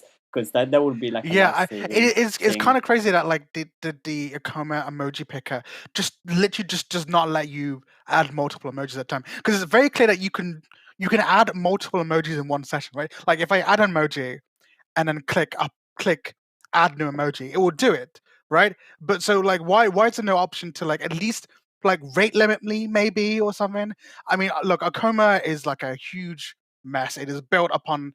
Like it goes all the way back to like something called GNU Social or something like that. So whatever. So yeah, I mean, we could talk all day about how janky Fediverse implementations are, but Yeah. yeah, it's insane shit. I mean, I always make the joke of like a comma not being able to like fetch the timeline because I do think that should be like the symbol, like the flag of a comma, like the fetch error Network error. on the timeline, the network error like on the timeline, like that is so iconic. It's fascinating because Autumn upgraded the servers on OO to be a bit more resilient, and like ever since she did that, it was smooth sailing. And I think Val has a very similar kind of setup, and it generally works quite well. So touch wood on labyrinth.zone existing. Mm-hmm. But I think the funny thing is that labyrinth.zone feels like I've like moved into like Val's house with like Val and her husband, because it's their instance, right? I feel like I moved into their house and like bolted on my own extension to the house. And like a few people have moved in as well, so I feel like we're just kind of living in this big house together. Yeah, That's the way it feels. yeah, it's like what's the name? Couch Yeah, it surfing, feels like basically. Like it feels like I'm kind of surfing, yeah, in a way, yeah. So yeah, that's my that's my oh that's my my god. Fetty history, nicely tidied up there. Cool. Fairy story with some automated weapons Yep, interactions. yep. But cool. So should we move to the questions Yeah, I then? don't see a problem. Why not? I mean, do you have any questions of your own? Uh oh, I do remember I had one because I told you that I had Yes, you one, did. but now I don't remember. Well, it will come It to will me. come to you. It Okay, will okay. come to me while I read the Yeah, sure, sure, questions. sure. Yeah, Let's yeah, yeah. let's let's go for your Okay. question. Let me just get to Yeah. it. So let's go like question time. Okay, perfect. So let's start with the questions. So the first question is from Luna at Catcall Center. And the question is, who's the cutest Fady friend? Right, sure. Well, I mean, you know what? The real answer to the question is, of course, you, the person listening to this. That's such a suave answer. It's you, the It's listener. the listener. You always. The listener is the person listening to this podcast right now is the cutest fairy friend. Okay. Well, that was short, but I know that there are like many questions about like sisters and who's the cutest. So I'm sure that we're gonna be able to like dig deeper with the questions. So it's fine. So question number 2. I have a question from Yeah, yeah. Senhara at Kitsune's Gay. And the question is, will you join my Star Wars RP? Oh yeah, I have no idea what this is. sure, why not? I mean, would you join her Star Wars RP, Mettie? What's an RP? Oh, roleplay. Oh, it's a roleplay. Oh, okay. Because I read it and I was like, I'm conditioned to like read RP as repository. So I was like, what the hell is a Star Wars repository? Like, is it where you keep like all your Star Wars like memorabilia? Like, what? Would you join my Star Wars RP? Yeah, sure. Let's do it. Would you be interested? Okay, I will join. I will join as well, and we can all play together. You know, everyone kept asking me, when is Yaseen on the Yascast? You got your wish now. Yaseen is now on the Yascast. Yes, Incredible incredible stuff. host. I'm not gonna say anything because I know that there are questions about this later. So, question number 3 from Ellie at Transfem Social. The question is, how does Yassi have so many sisters? Which is the question that we're all asking. Okay, so basically, this question is like I think the answer to this question is like over a decade long by now. I think the Yas family tree. Well, it's more like a kudzu. If you know what kudzu is, look it up. But it's like a big kind of complicated vine-like plant. So it's more of a family kudzu. But the Yaseen family kudzu is about a decade. I think like 12 years old by now. It started when I was on this other website called tvtrips.org. It had a forum section there. If any of you are listening to this remember being on there, it's me. I'm Yassi. I'm well, no, actually, no, me and Yassi, but you probably guess what my username is if you were on there. Anyway, so I kind of started there. And in fact, like I did draw a family tree a few times. It is a long, laborious process, not gonna lie, and it's a very complicated diagram. And people would respond by saying, "Wow, you know, by looking at this diagram, I can finally see into the fifth dimension." So yeah, the family tree is like at least a decade old by now, and when I went to university, that's when it kind of really got to what it is like now. Because at university, I got a really close group of friends, and you know, I remember one time I was saying to I think it was Hannah. I said, you know, Hannah, you're really like a sister to me, and she's like, oh, okay, yeah, I guess you know we could be like twins. Like, okay, cool. Oh, no, sorry, not Helen. No, Helena.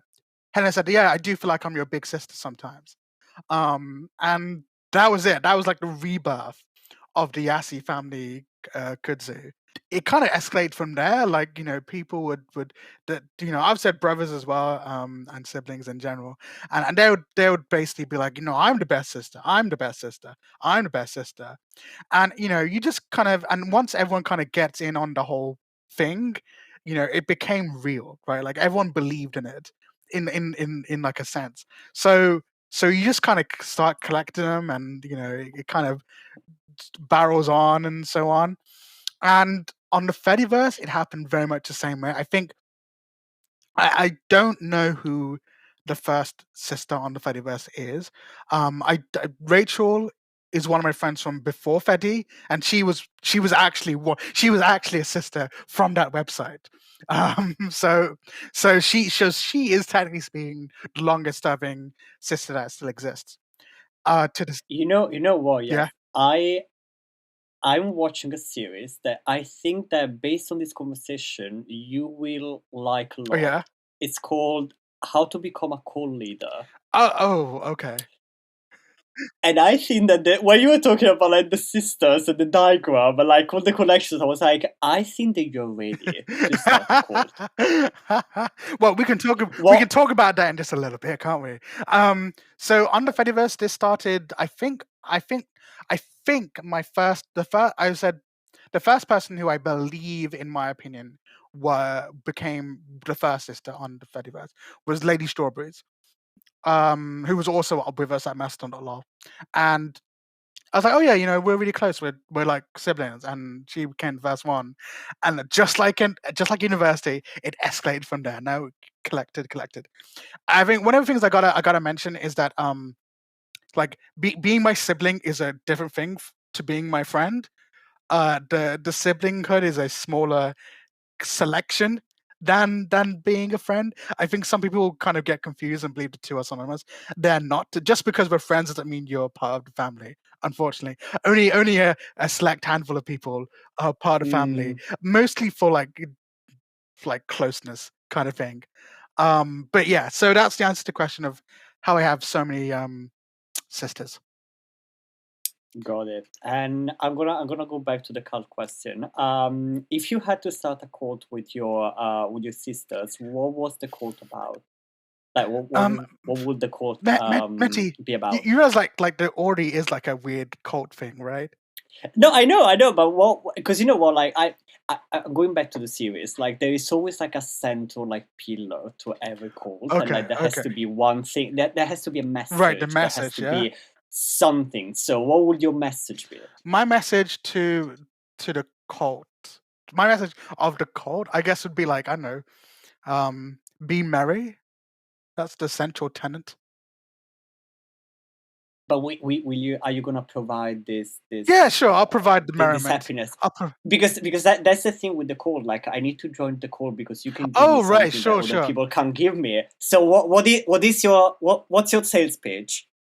I don't fucking know what the fuck am I supposed to.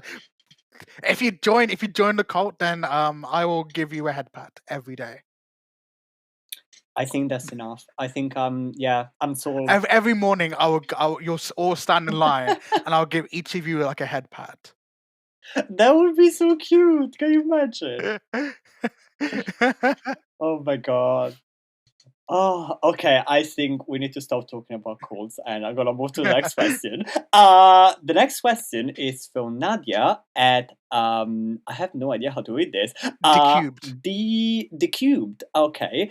At mastodon.castfield .at, and the question is a very simple why Why? Good question. for you, specifically for you, Yaseen. Why? Why? Why? Why? Why? Yeah. Why? Well, why not? I think that's a good answer. And I think that's how I approach like most things in life. Like, why not? Why not? Exactly. Why not? Why not? Okay, cool. So we have another question from Bud, our friend Bud. And we say hi to Bud at Bud at transfan.social. And Bud says, I have 4 simple questions for you, Yasin. Do you wear wigs? Have you worn wigs? Will you wear wigs? When will you wear wigs? So I don't know what okay, these series of questions have been asked to me before, and I feel like this is like some sort of low level like running gag kind of thing. Do you wear wigs? No. Have you worn wigs? No. Will you wear wigs? Sure, why not? When will I wear wigs? When the opportunity comes. I mean, I'm not opposed to the concept. I think I could really do a good blonde, perhaps. I was about to ask you, like, what color? I could do a blonde, perhaps. Yeah. Okay. Yeah, I can see you. I can see you as a blonde. Thank you. Dig deeper into your preferences, and with the question from Saffron at Spinach at You can say that. I'm sure you should be okay to say the name. Oh no! I was totally saying. I mean, you can always like beep it like in post, so it's fine. I'm gonna say with a weird voice though, just because I love saying it. Like it's just such a great name. So yeah, I would say question from Saffron at spinach at girlcock, dot club girlcock, because it reminds me of the Cock Destroyers. So every time I read it, I just read it with like the voice, like Oh god. cock. Yeah, you might have to beep all of this. And the question is, what is Yaseen's favorite chemical? Oh gosh. My favorite chemical is it's Yasinium. No. It's Yasinium. Yes, Yasinium. the new New element. element. It will be. I gotta say, I feel like my favorite chemical has to be. I do like tungsten. Tungsten's quite nice. Okay. I have no idea what you do with that, but that's okay. Darts? I should ask my brother. My brother is actually a Oh, chemist. cool. Yeah. I'm sure he definitely has a favorite chemical. Like one of the really cool, obscure ones, like Ibitium or something. I'll send him a message after this episode.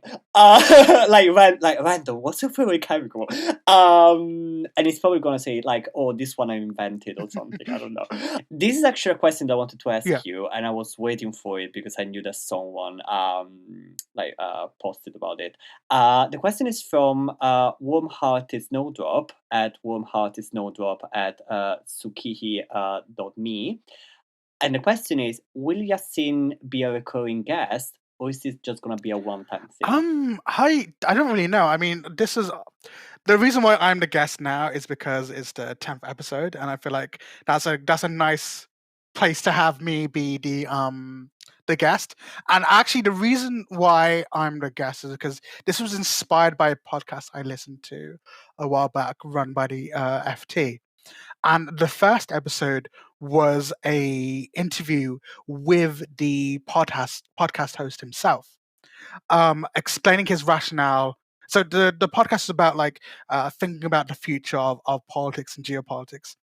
And the host was this journalist who'd been covering foreign affairs for like decades at this point. And it was kind of like he wanted to do like a deep dive and interview all kinds of people like Emmanuel Macron, like Nicolas Sarkozy and stuff. And so the first episode was essentially setting the ground. Like, what did he want this podcast to be about? What's his background? What's his experience? And I was kind of inspired by that. I didn't want that to be the first episode. I wanted that to be maybe somewhere like down the line kind of thing, because I feel like it's a very unique way to have the podcast host be the one who's the guest, because I think that's just so fun to be on the other side, and I'm enjoying being on the other side too. It's nice to actually be able to talk for once. I was about to say, because like, you know what, especially like you are such like a famous person like within the Fediverse. Like I always joke with you about the fact that you're like a micro celebrity. But we never really hear from you because like even if you drop like casual lore during like the Yascast episodes, like obviously there is a guest and I can sense that you're trying to like stop it at some point because you're like, oh no, actually there's another person in the room with me, so maybe they should also talk. So this is a good chance for you to just like say whatever you want to say, and we can all get to know you a little bit better. Yeah, because like I feel like my role as a host has always been to share whatever the other person wants to say, and obviously I'll give my input, because there's a communication between me and the guest who is also, my friend. So it's a nice kind of way of kind of thinking about it, that this is really just communication between you and me, and I want you to tell what you want to say. And my guests have always been positive about how good I am at host, which is nice, and I hope the audience also believes I'm a good host too. But like if I let them talk forever, that's not communication. That's like a monologue. A monologue. Yeah. I know what you mean. I hope that people are listening because of the dynamism that myself and my guests bring. I mean, you and I are really dynamic, and previous episodes have been the same. And yeah, I do want to talk a little bit about what I kind of envisioned for the show. And and obviously you and I have spoken about this concept for many months before the first episode was even recorded. And I feel like what I want is to explore, the because really this is just a way for me and my friends to get together and have them talk at length about things that they want to talk about. And I think that's like the primary goal, is to get these people talking about stuff they like, and in this nice, comfortable kind of environment. And that's obviously very, very successful. The first episode, Joe's episode, got like 650 views so far, and the latest episode has got like at least 100-ish, I think. So it's way, way beyond my wildest dreams that people are genuinely listening every single time. Um, Yeah, and I mean, if you think about it, it's such a niche it's podcast because you're not doing something like I'm gonna talk about tech or like I'm gonna talk about like books and like it's quite like a it's a wide wide variety. topic. This is like a podcast about us, for Yes, us, yeah. I with us inside. So unless you're like from this group, like I don't think you'll be interested in this. No, yeah. I mean, but you will be surprised because obviously there are people who listen to this podcast who don't know who I am. And I feel that's very, very weird. But then when you consider that most podcasts, you also don't know who's who's the host. That's a good It point. actually Yeah, kind of yeah, makes yeah. sense. Like obviously in our interpretation, it sounds weird because I made the podcast for people who are in like the Fediverse sphere. But I guess it also makes sense for people who aren't part of that, who don't know who I am, to actually listen to it. And Spotify gives me stats on its promotions. So how it promotes my show. And I can only and it's getting a lot of like promotion stuff without me asking, by the way. I'm not doing any of it. It's just naturally algorithmically suggesting it. Mm.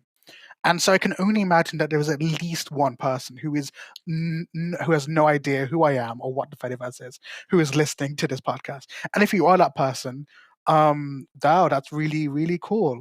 Please find me on the Fediverse and let me know. I don't know how you would do that. You can email the Yascast if you want. There is no Yascast email, so you know what? Never mind. Never Just live mind, in never silence. mind. You know what? I need to tell you Sure. this. Like one of my biggest fears, to be honest, is having like someone from work telling me something like, "Hey, I found this podcast. It's really cool. You should listen to it." And they show me the Yascast. Like, cause obviously, like I like especially with like my like Fade account and everything. Like I try to like keep it very separate because it's like I don't know. Like I see the Fediverse as kind of like, oh, my little Yeah, bubble yeah, where yeah. it's kind of like a different reality, and it's what I really liked about the old internet, where there was this Mm, separation I about agree. like I real agree. life and the internet. So for me, like it's my space. I very rarely talk about this like with other people, like even friends. I'm like, this is my space, like it's fine. Plus I don't know anyone in real life except you who actually uses this, so it would be such a dull conversation to explain all the lore about the Fediverse. But yeah, I fear that one day someone is gonna say like, "Hey, Nate, you should listen to the Yascast," and I will be like, I made it, kinda. But that will also be really, really That would be funny. really funny. Yeah, I agree. I agree. Yeah, and that's really what I kind of want to do. And obviously the guest list is quite large. My original guest list was written on a sticky note, which is currently like staring at me right now. It ends at Mia. No, sorry, it doesn't end at Mia. Well, I added Mia onto it, but like it was just kind of like a rough, like, oh, this is maybe the people who might be interested, kind of thing. And when it really blew up the first few episodes, I was like, oh shit, I have to actually really like kind of do something about this list, actually like put it somewhere. So it's on my computer now. But it's so crazy to see how much like interaction and traction it's gone, and how many like people have made. I've seen at least 2 or 3 memes about the show, and Yes. one edit, not edit, so one like clip. Someone clipped like a bit of the episode and posted it. I thought that was quite funny. If you are listening and you have made any Yascast memes, clips, or even like hard style edits. Like, I'm gonna like if I say something like I love, we should kill all landlords. I would expect that to be clipped and set to like a hard bass soundtrack. Like, Yeah, exactly.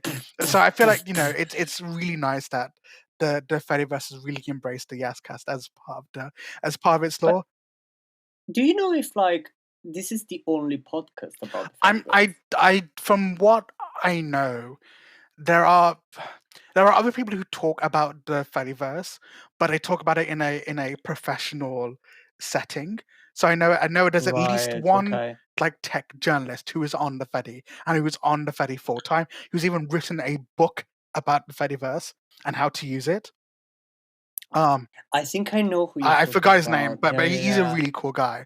I really wish I can remember his name. He's a pretty cool guy. I follow him on the feed.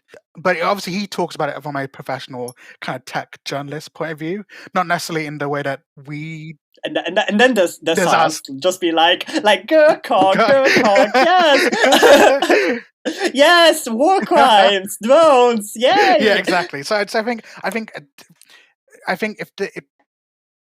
feel like yes, this is probably the only Fediverse podcast that is for the Fediverse rather than about the Fediverse. It's a very interesting distinction to make in that sense. I'm sure that It's the only entertaining it's the only podcast about entertaining the podcast Fediverse. about the I'm gonna Fediverse. say. Thank you, Mettie. Okay, good, But good. to answer the question that was asked, will I be a recurring guest or a one time? I don't know. I feel like maybe to episode 25, perhaps I'll come back on. Why not? Hmm. Just to do like a little retrospective kind of thing. Even though I am the host, I would rather not have me be on very regularly as a guest. Primarily because like that's not the whole raison d'etre of this show. Yeah, yeah. And it's also kind of weirdly self-indulgent. Like I'm only doing this because I feel like it'd be a really interesting thing to do, and also because everyone keeps saying, "Oh, when will you be on the Yascast?" I was like, "You were joking," but I took your joke and ran with it. But you know what? I think that if you come back every 15, 20 episodes and like you do sort of like a Yeah, I retrospective of agree. Yeah, like yeah, yeah. I think that's nice because it's almost like a retro of like, oh, like now this has happened, and maybe like even like if you want to change the format or you want to change something about the Yascast, you can kind of like announce it during that episode. So it almost becomes like, yes, Yaseen is the host, but it's also like a declaration of intent in a way Definitely, of yeah. like, oh, this is what I want to do, like moving Yeah, forward, yeah, for yeah, yeah. example. So the other thing is that I've been editing the podcast using Audacity for most of the stuff. And the last episode 8.1, I edited using Audacity's using Audacity again. And Audacity announced like some new AI transcription plugins. And that has been really, really, really useful. So it usually takes me about 2 to 3 days to edit a podcast in totality. With the last episode was 3 hours long. Um, and with a transcription tool, I could basically listen to the episode around like 2 times speed while reading the text. That way I could focus on actually listening to any like audio artifacts or any kind of like ums and ahs and stuttering and remove all the blank spaces and Mm, stuff. mm, mm, mm. And the transcription, which is done by Whisper, which is I think OpenAI, I'm not sure, but Whisper is the transcription LLM that's running. And it works like 70% of the time. Occasionally it will like phantom transcribe things that aren't there. And at one point, it despite how many times I asked it to retranscribe, it would just break and repeat words and phrases over and over and over, even though they weren't. That's so weird. Yeah, and is perhaps it's a limitation of my GPU, which is an Intel Xe chip, but I highly doubt that's it. I just think like this is just it was the first alpha release of the software, and of course it's buggy, whatever. And you know what? The thing is, even with that, even with the limitations of the alpha, I managed to edit that in about 2 days. In fact, that was the quickest time between recording and editing. because of the transcription. Even though it was longer than the average episode, I edited quicker than most episodes because of the transcription software. But Joe has very kindly pointed me to a new podcast editing software called I think it's called Reaper or something. And I'm looking forward to trying this out on this episode.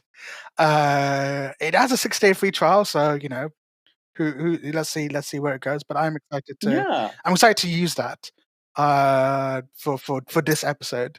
So yeah, future Yaseen, if you're listening to this right now, I hope it's going well. Yeah, I hope it's going well. Okay, cool. So next question is from Mare at Kitsune's Club. And the question is, where did you hear about Freddy? And what were you doing at the exact moment? So actually we did touch upon this earlier in the episode. Sorry, Mare, I already answered the question. But the first time I heard about Freddy, or well, Mastodon, was obviously in a Verge article about Mastodon.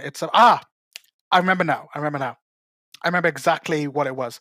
So, The Verge wrote an article about how Mastodon had kind of siloed off Gab from the Fediverse. So Gab had been pushed off its original platform and decided to join the Fediverse.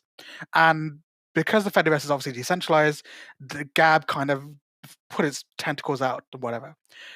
There was a concerted effort among the Mastodon Fediverse instances to cut off Gab. So Gab right now is pretty much like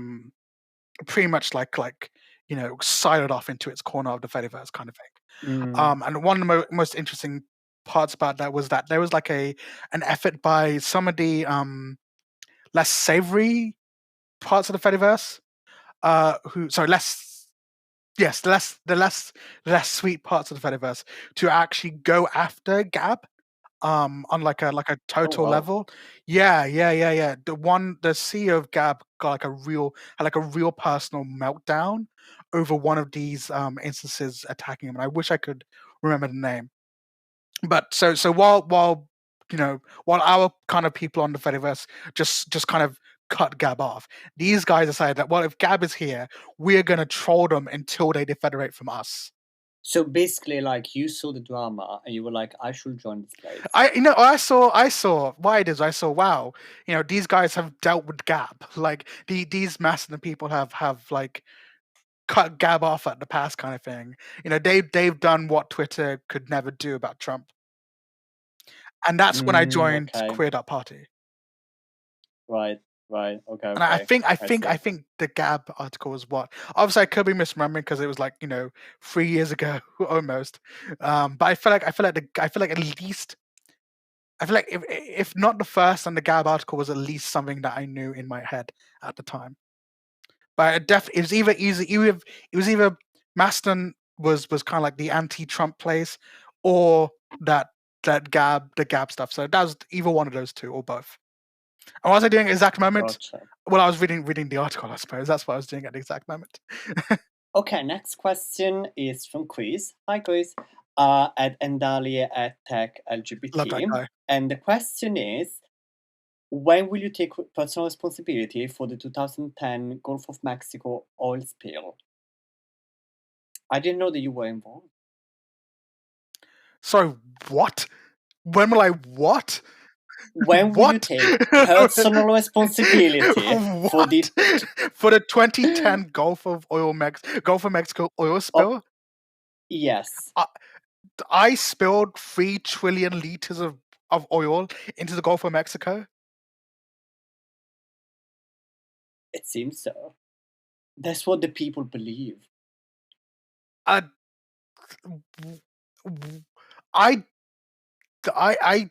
What? I did not. Okay, well, I'm surprised that your favorite chemical is an oil at this point. I mean, is oil a chemical? No, oil is a compound. What's it made with? Carbon? No.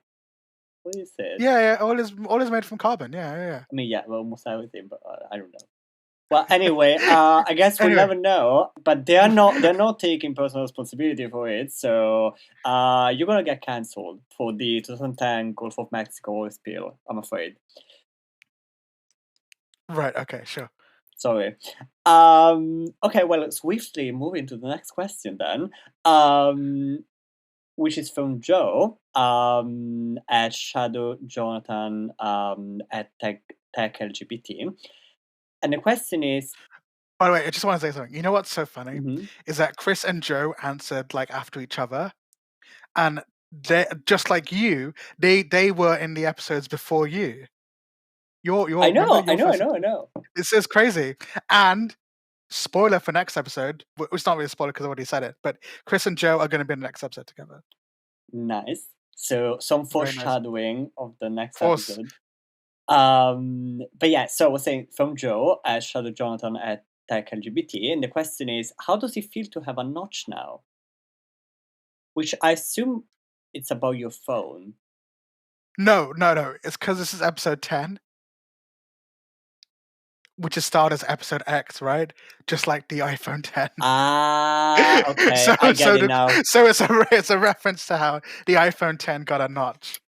Got it. Okay, I didn't get that at all because So I remember. Didn't you change phone recently? yes, I changed my phone from a Pixel 6 Yeah. Pro to a Pixel 8 Pro. It is better, although it kind of I really kind of wish I didn't upgrade now, but it's too late because I've already started paying off the phone. But anyway, yeah. But yeah, great phone. No, I've upgraded to a Pixel 8 Pro. It's great phone. But do you have a notch? It does have a Yeah, you notch. see it. No, actually, no, it doesn't. Oh, No, it has a hole punch for the camera. an Hole island. punch. Yeah, like a Yeah, little yeah. island for the camera lens. Yeah. So no, how's it feel have a notch? I think it's okay. It houses my sensors or something. It houses my sensors. Great. Okay, so we have 5 questions that I'm just gonna read one after the other.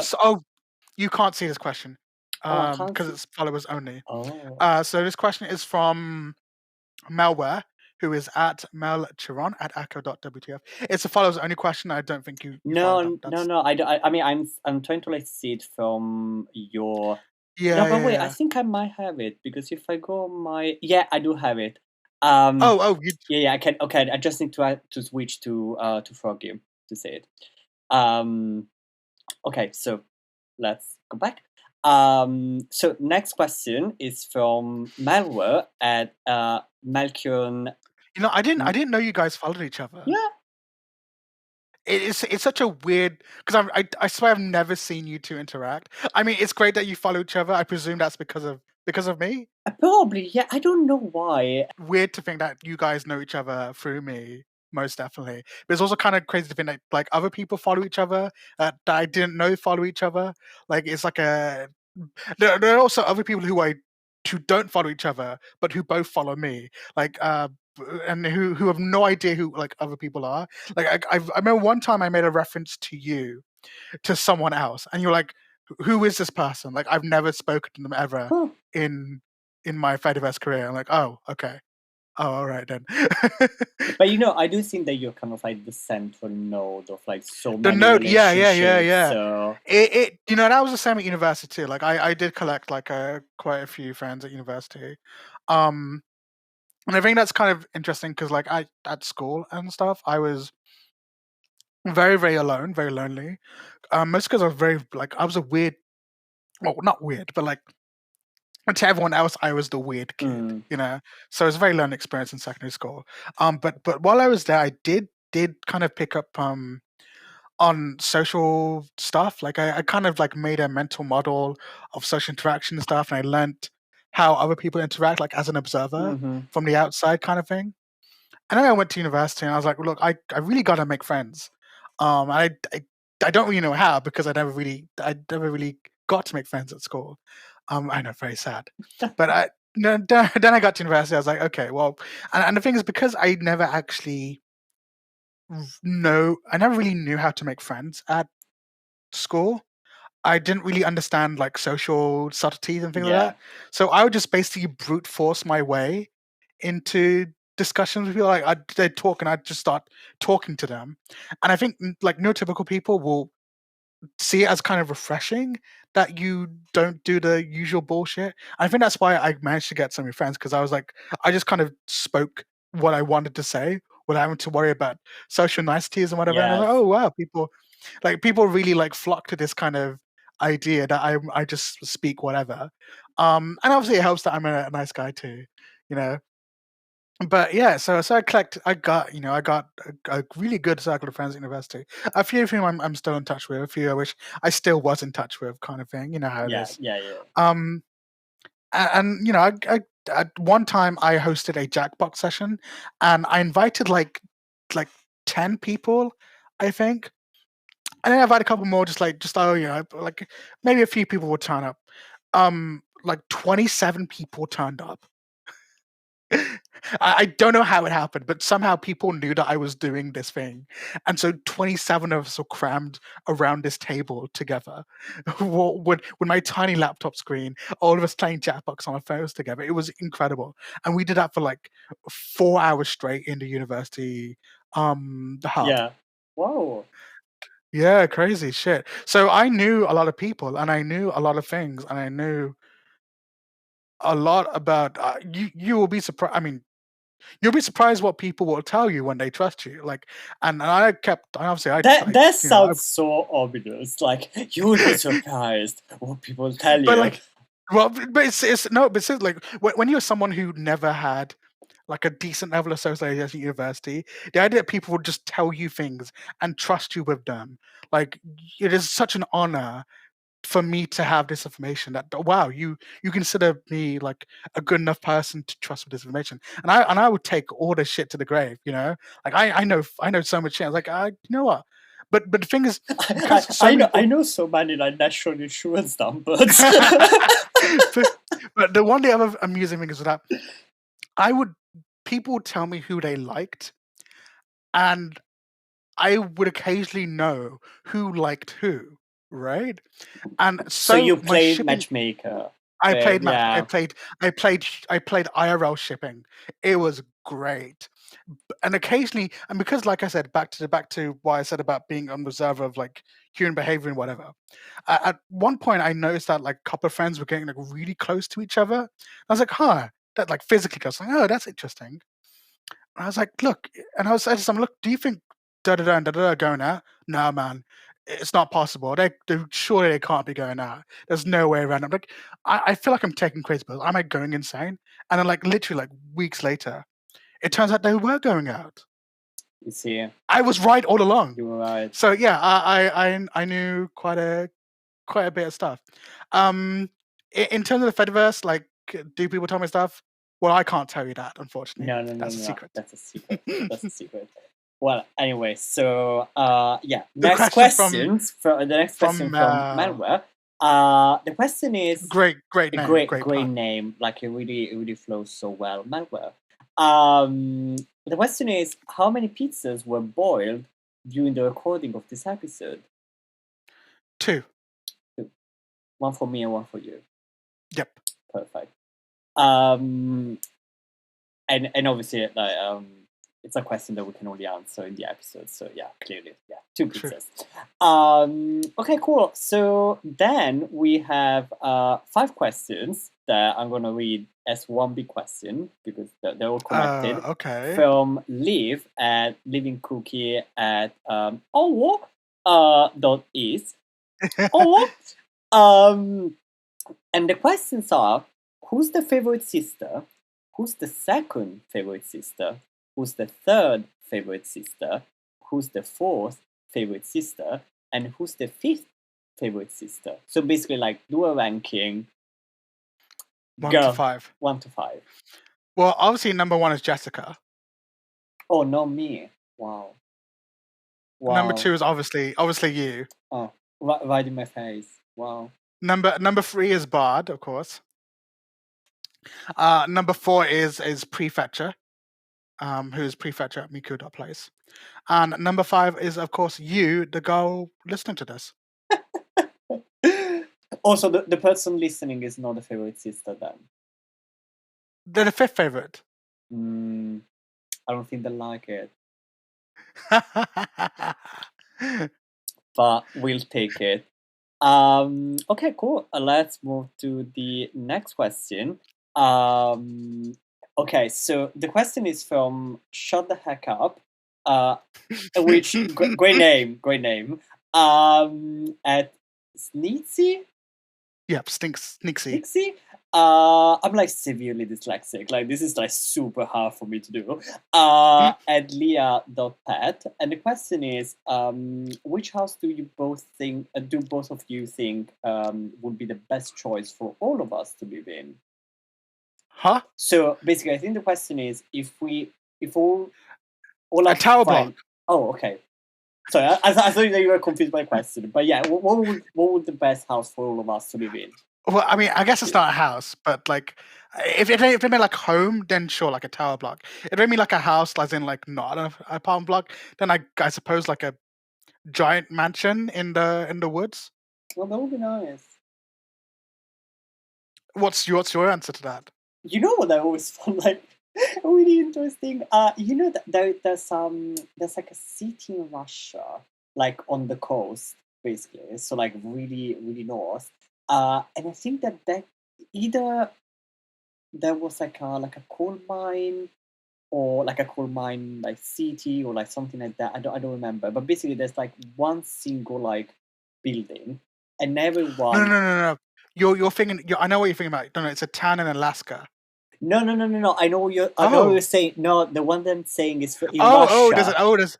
there's one in Russia too. Yeah. Okay, And yeah. I'm sure that it's in Russia because I remember this picture with like this big building, and I think that's like a Stalin statue or something. Oh, okay. Yeah, Yeah, that's very Russian, not very yeah. Alaskan. But it's so cool because everyone lives in this like massive like apartment complex basically. And I think that would be really cool. Like you can just like it's almost like a school basically, almost like a giant high school in a way. That's cool. But like every class is like an apartment. So I don't know. I think I would like that. Like minus the cold because I'm sure that it's pretty cold.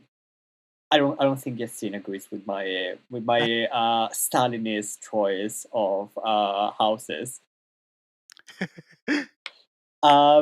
So the next question is from Limepod at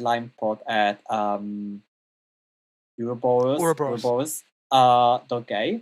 And the question is, I know what you did. Okay. It's so hard to blackmail you. No, you could blackmail me. Well, no, really, because I mean, like, I know what you did. And you just said, like, okay, you weren't even scared for like 1 second. She lives far away from me. What's she gonna do? Hack your laptop.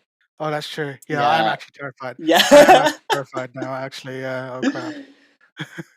Well, anyway, next question is from Princess Bubblegum Bitch at Ghostly Ash at Froggy.gay.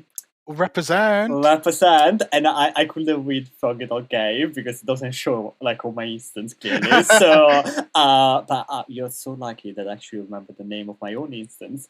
And obviously we say hi. Hi. And the question is, my question is, if the world was about to explode, would you simply unexplode it, or would you take to the stars to get a front row seat? I would first go to the stars, then unexplode it. How will you unexplode it? Oh right. Well, hang on. Well, the option to unexplode it. It sounds like it would only happen after it explodes, right?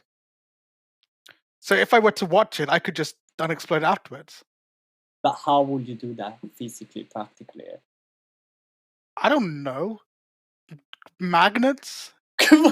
Magnets? Like fridge magnets? Yeah. Fridge magnets save everything. Perfect. Okay, that's a great plan. I'm sure it will work. Next question is from Tyler at Robust Jump Rope I just realized I never read the handle. And sakurayima.social. And also, like, by the way, like the Speedwagon Oh yes, yes. profile picture like kills me every time. And actually, like, you know what? There is apparently like this weird law that Speedwagon is the perfect waifu, and I don't know why. What? Like, I read this like at least 3 times that Speedwagon from JoJo's Bizarre Adventures um, is the perfect waifu, but I don't understand why. I haven't really looked into it, but Okay. like, I literally saw like a video like a couple of days ago, like on TikTok about it, and I was like, why is this a thing? And actually, the question is for me. I have a question for Mettie. What does it feel like to have overthrown Yaseen to take charge of the Yascast? Is Sobokia next? Or perhaps are you going to assassinate JFK a second time? Oh my god. Tyler, there's so much to unpack here. So, what does it feel like to have overthrown the scene? It feels great. I'm really enjoying being the center of attention. I love attention. Please pay attention to me. I absolutely love it. I don't think Yaseen needs to talk anymore in this podcast. I can just talk, and it can just be like my monologue. Uh, no, I'm joking. No, but it's cool. It's cool. And actually, like, I mean, I told you like in not in this episode, but like in private. But like, thank you for the invite. Like, it's really really fun. So thank you for thinking of me as the host for this episode. Really really fun. It could not be anyone else. I feel like you and I just have the immaculate vibes, The immaculate especially chemistry. Yes. especially because we've hung out in real life a few times by now. Yes. Yes. So like we just the vibes are just pure goat. Exactly. So yeah, absolutely. But yeah, thank you so much. You're welcome. And is Slovakia next? That's the question I wanted to ask you. What the hell is the lore around Slovakia? Because one time it just appeared on my feed, and I was like on my timeline. I was like, what is this? What? Who made this up? Okay, so first of all, I needed to make basically, first of all, I needed to make a fictional country that no one would be offended. Because I feel like if I'd said I committed war crimes in like I don't know, like Albania or whatever, that would be offensive to people in Albania. And if I picked another country, it'd be offensive to those people. And I didn't really want to pick a random country and then realize, oh shit, this country has like so much like war crime trauma that it would be awful to pick that country, right? So I need a country that I could make up. And I was thinking about the country of Sokovia from the Marvel films. And I thought, what if I just switched letters around? Because that also makes a great meta joke about how people confuse different like countries in the world with each other. Like how Like people confuse. Slovenia, Slovakia. Yeah, exactly, Yeah. exactly. So I thought it'd be funny to do that as well as a meta joke kind of thing. Oh, And that's that's actually where, really smart. yeah, and that's where it kind of come from. So I remember I don't know I don't know the first time I mentioned this country was, but I feel like I said at least at one point like, oh yeah, I committed war crimes in Slovakia. Slovakia. And now the Slovakia law has kind of like expanded a little bit to being this country that we all collectively hate. It is the problem of all our ills. It is the root of all our ills. It is the outsiders' land. It is if it got bombed, no one would care kind of thing. So yeah, What's the traditional food of Slovakia?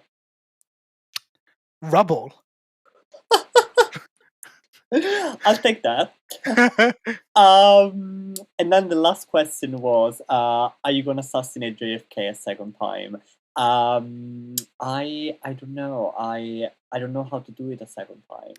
Like, how does that work? I think I need to learn like necromancy first. So it's quite like a steep like learning curve. So it might take time. I'll Definitely. work on it though. I'll absolutely work on it. Okay, cool. Next question is from Experiencers International at Experiencer at Let Halava.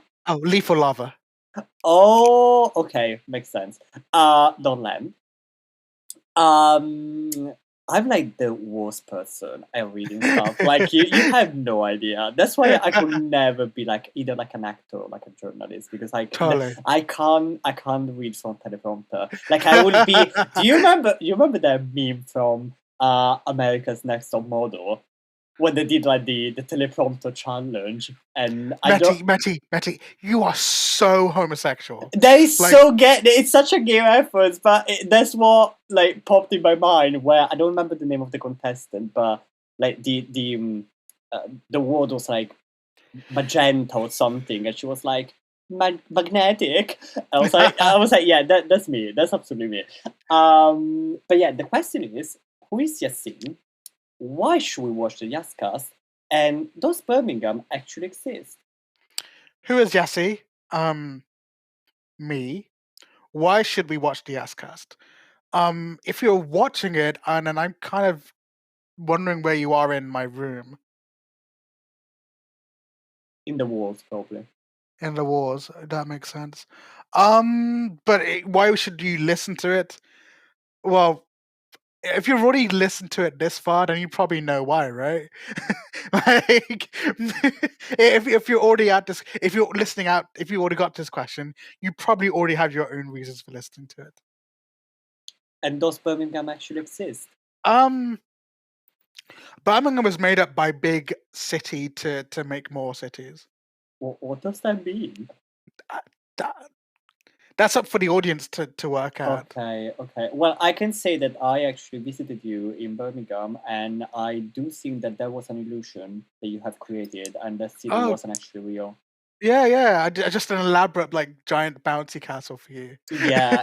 That was just like me being on acids like all the time, and I was like, "This city is we great." actually we actually never you actually never left London. We went like all the way like we actually went to like a big field outside of Ealing. Oh, And- that makes so much sense. And actually, there is a follow-up question. yep. And the follow-up question is a more serious one regarding in real life events. What do you think about the post? Okay. Sorry. Okay, got it. So this question is about real life events, and what do you think about the post office scandal? Absolutely shameful. It is absolutely shameful what has happened to those people. For those of you who are not in know the post office scandal, essentially what happened was that the post office um introduced a new computer system a decade and a bit ago, and the system basically recorded transactions that occurred. And for a while, it was recording negative transactions, so money being stolen. Mm. And what happened was that, uh, based on the evidence that this machine had collected, which was seen as completely infallible, the many postmasters were either lost their jobs or were wrongfully imprisoned. Oh wow. And the people and the so this is called a Horizon scandal because the system was called Horizon. And the creators of the people who the company that made the system, the service provider, they knew that it was faulty. They knew that it was broken from the beginning, but they just didn't bother to fix it. And the post office also didn't thoroughly investigate the postmaster, the whole thing itself. They just believed the evidence coming from the computers without double checking, cross referencing, all that kind of stuff. And because the evidence was seen to be so infallible that people who were convicted of the post office fraud, wrongfully so, spent years behind bars for a crime they never committed. And it's a deep, deep scandal. And it has taken this long for justice to be served. It took a concerted effort from the families of the victims. It took a TV show to kind of bring it to light, a docudrama. My God. And only now, only this week, has the government actually like decided to do something about it, because the post office is a crown corporation. It is owned by the state. So the government is ultimately responsible for the post office, and it's government who's ultimately responsible for what happened to those people.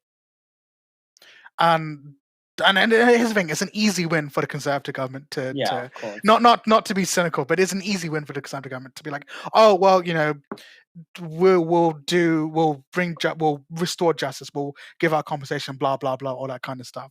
But I think there's no amount of compensation that can really really make up for the damage that has been happening, because some of these people unfortunately commit suicide, families broken up, marriages broken down, kids separated, all kinds of stuff because of this fail of computer system. But I was And about to say, like, it's very kind of like a Kafkaesque like type of like yeah, situation. Like you are convicted for something that you haven't really committed and you don't know anything about it, and one yeah, day you just end up that is actually, I think, like one of my biggest fears. Like one day I just have like the police at my door and they're like, oh, yeah, yeah, you did X, Y, and Z, and I'm like, no. And but they have like some sort of like proof. yeah, and and the fact is that the executives at, I think it was Fuji, not Fuji, Fujitsu, I think, who created the technology, none of those guys will see any jail time for what they did, even though it was their fault. They knew all along. That is absolutely insane. And to be honest, Absolutely. like I do think that, I mean, at least like by law, at least in Europe, like there are some laws that basically say that like you can't really be convicted for something that an automated system has decided. Exactly. Yeah. Like Yeah. there Yeah. has to be some sort of like human person like double checking. But it seems to me that they try to do that and it didn't really work, or like they didn't do Hmm. it like properly. So yeah, unfortunately, this stuff. I think that happens when we're like we over trust like technology. Yeah. Yeah. Yeah. Yeah. Yeah. Definitely. I agree. Cool. So next question is from one of my favorite people, Mira at Mira Mirror. at Yes. froggy.gay. Hi. Literally, I think Mira is the reason why like Froggy like is still running. To be honest, like absolutely like one of my favorite people, hands down. And the questions actually are, I'm gonna read one by one. How do you feel about being this late on the guest list for your own podcast? Oh yeah. I mean, I've already talked about this earlier in the episode, uh, but I feel that it feels fine. I think feels like I feel like this is the right time to be the guest on my own show, because I was originally planning on doing this for the 5th episode, but I thought it was too soon to do that. But I feel like this is the perfect Yeah, time. I agree. I agree. I agree. Also, these remaining questions will sound like an interrogation. So please recount your whereabouts, what you were doing, and who you met slash talked to during the events that led to the destruction of the Slovakian Republic and its people as best as you can. I cannot comment. I'm sorry, Mira. I guess we'll never know. Cool. What is your opinion on the theory of J. Posadas about Oh, aliens? I have no idea sadism. what it is.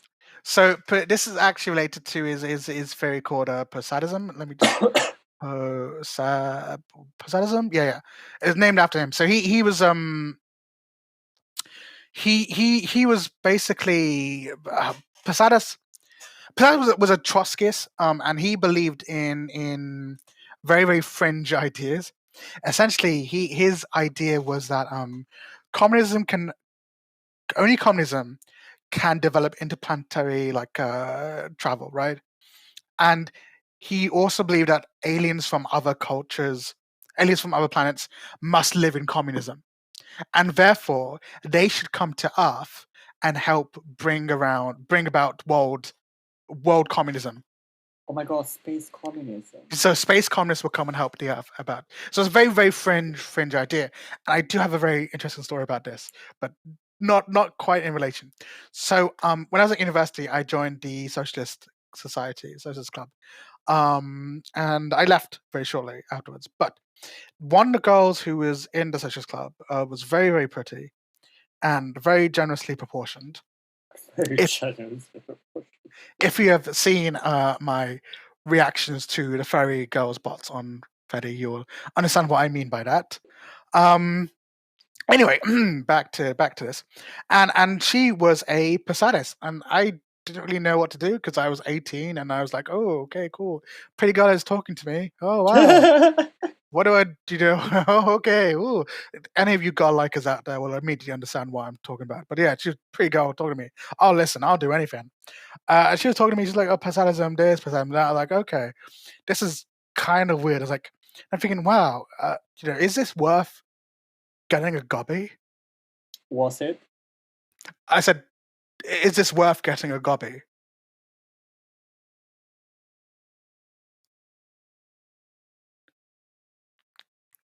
Do you not know what?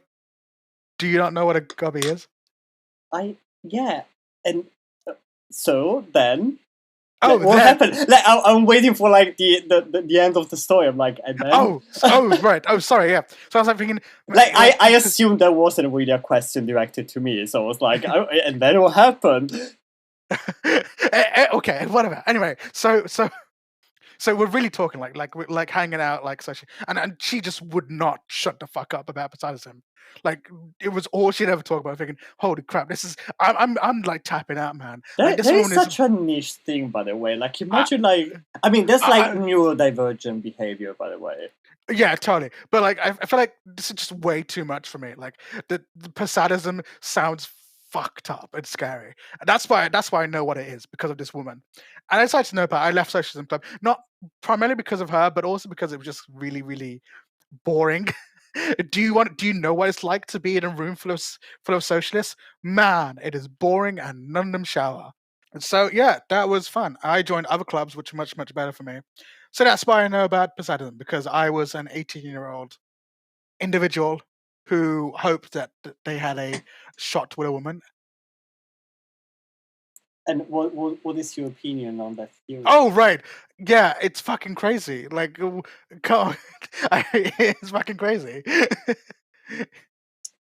Right. I'm gonna read about this, by the way, because I think it's very fascinating, though. Okay, so then the other question is: rock or stick, pickles or olives, whipped cream or cream cheese? So you have to pick one. Pick one. Oh, okay. From each pair. Oh, from each pair. Ooh. Rock. Pickles. Whipped cream. Okay. I think I would say the same, but I think I would pick olives. Although I really like pickles, though. So I don't know. And then the ideal woman, and this is like a multiple choice type of like question. So the ideal woman is made out of A, plastic, B, metal, C, ceramic, D, wood, E, light, F, the hopes and dreams of the ones we lost. True. And G, not made out of, but made out with. G. Okay, would you care to elaborate? I would. Kissing girls is nice. Okay, good. I'm sure that everyone listening is like, yes. That's gonna appear in like the hardcore edit. Yeah, like, I mean, I'm sure that there's gonna be an edit of just me saying like "go cock," but yeah, that's probably for another forum. Sure. Cool. So let's keep going. So next question is from vivisector at orderheaven.club. And the question is, would you ever eat egg? Yes. I had one today. I was about to say, like, you eat eggs. So that's like, I thought there was a question because like you don't eat eggs. No, I do love eggs. Yeah, because I clearly remember you eating an egg like in front of me. So I was like, yeah. Wait. When did we have an egg together? When we went to the Japanese place and you had like this tempura thingy. Oh God, yeah. I think there was an egg inside. There was an egg inside. Yep. Yeah. Okay. Next question is from Evil level 99 Q lesbian vampire catgirl, most normal name on the ferry. At Ashton at your instance, or no? Oh no, not your instance, sorry. At worm.man.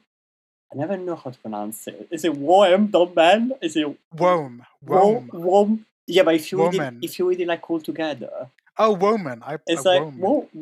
it's woman. Whoa. Woman. I don't know. Too many letters. And the question is, in my head, I perceive you as this amorphous, genderless blob of love. Are you real? Is that true? Is that how you perceive me? Well, I'm just reading the question. Oh, no, I mean, do you perceive me as that? Well, I met you in real life, but like before meeting you in real life, I think yes, I can kind of relate to this. Like, cause I don't know, you give this very like ethereal, like aura, if it makes sense. Like I am beyond physical form. Yeah, except like you're just like light or something. Like you're just like a vibration of the cosmos, like something like that. Like I don't know. Am I real? Well, you answered this question because you've met me. Well, I can say that Yaseen is absolutely real. Good. Yeah, I can confirm.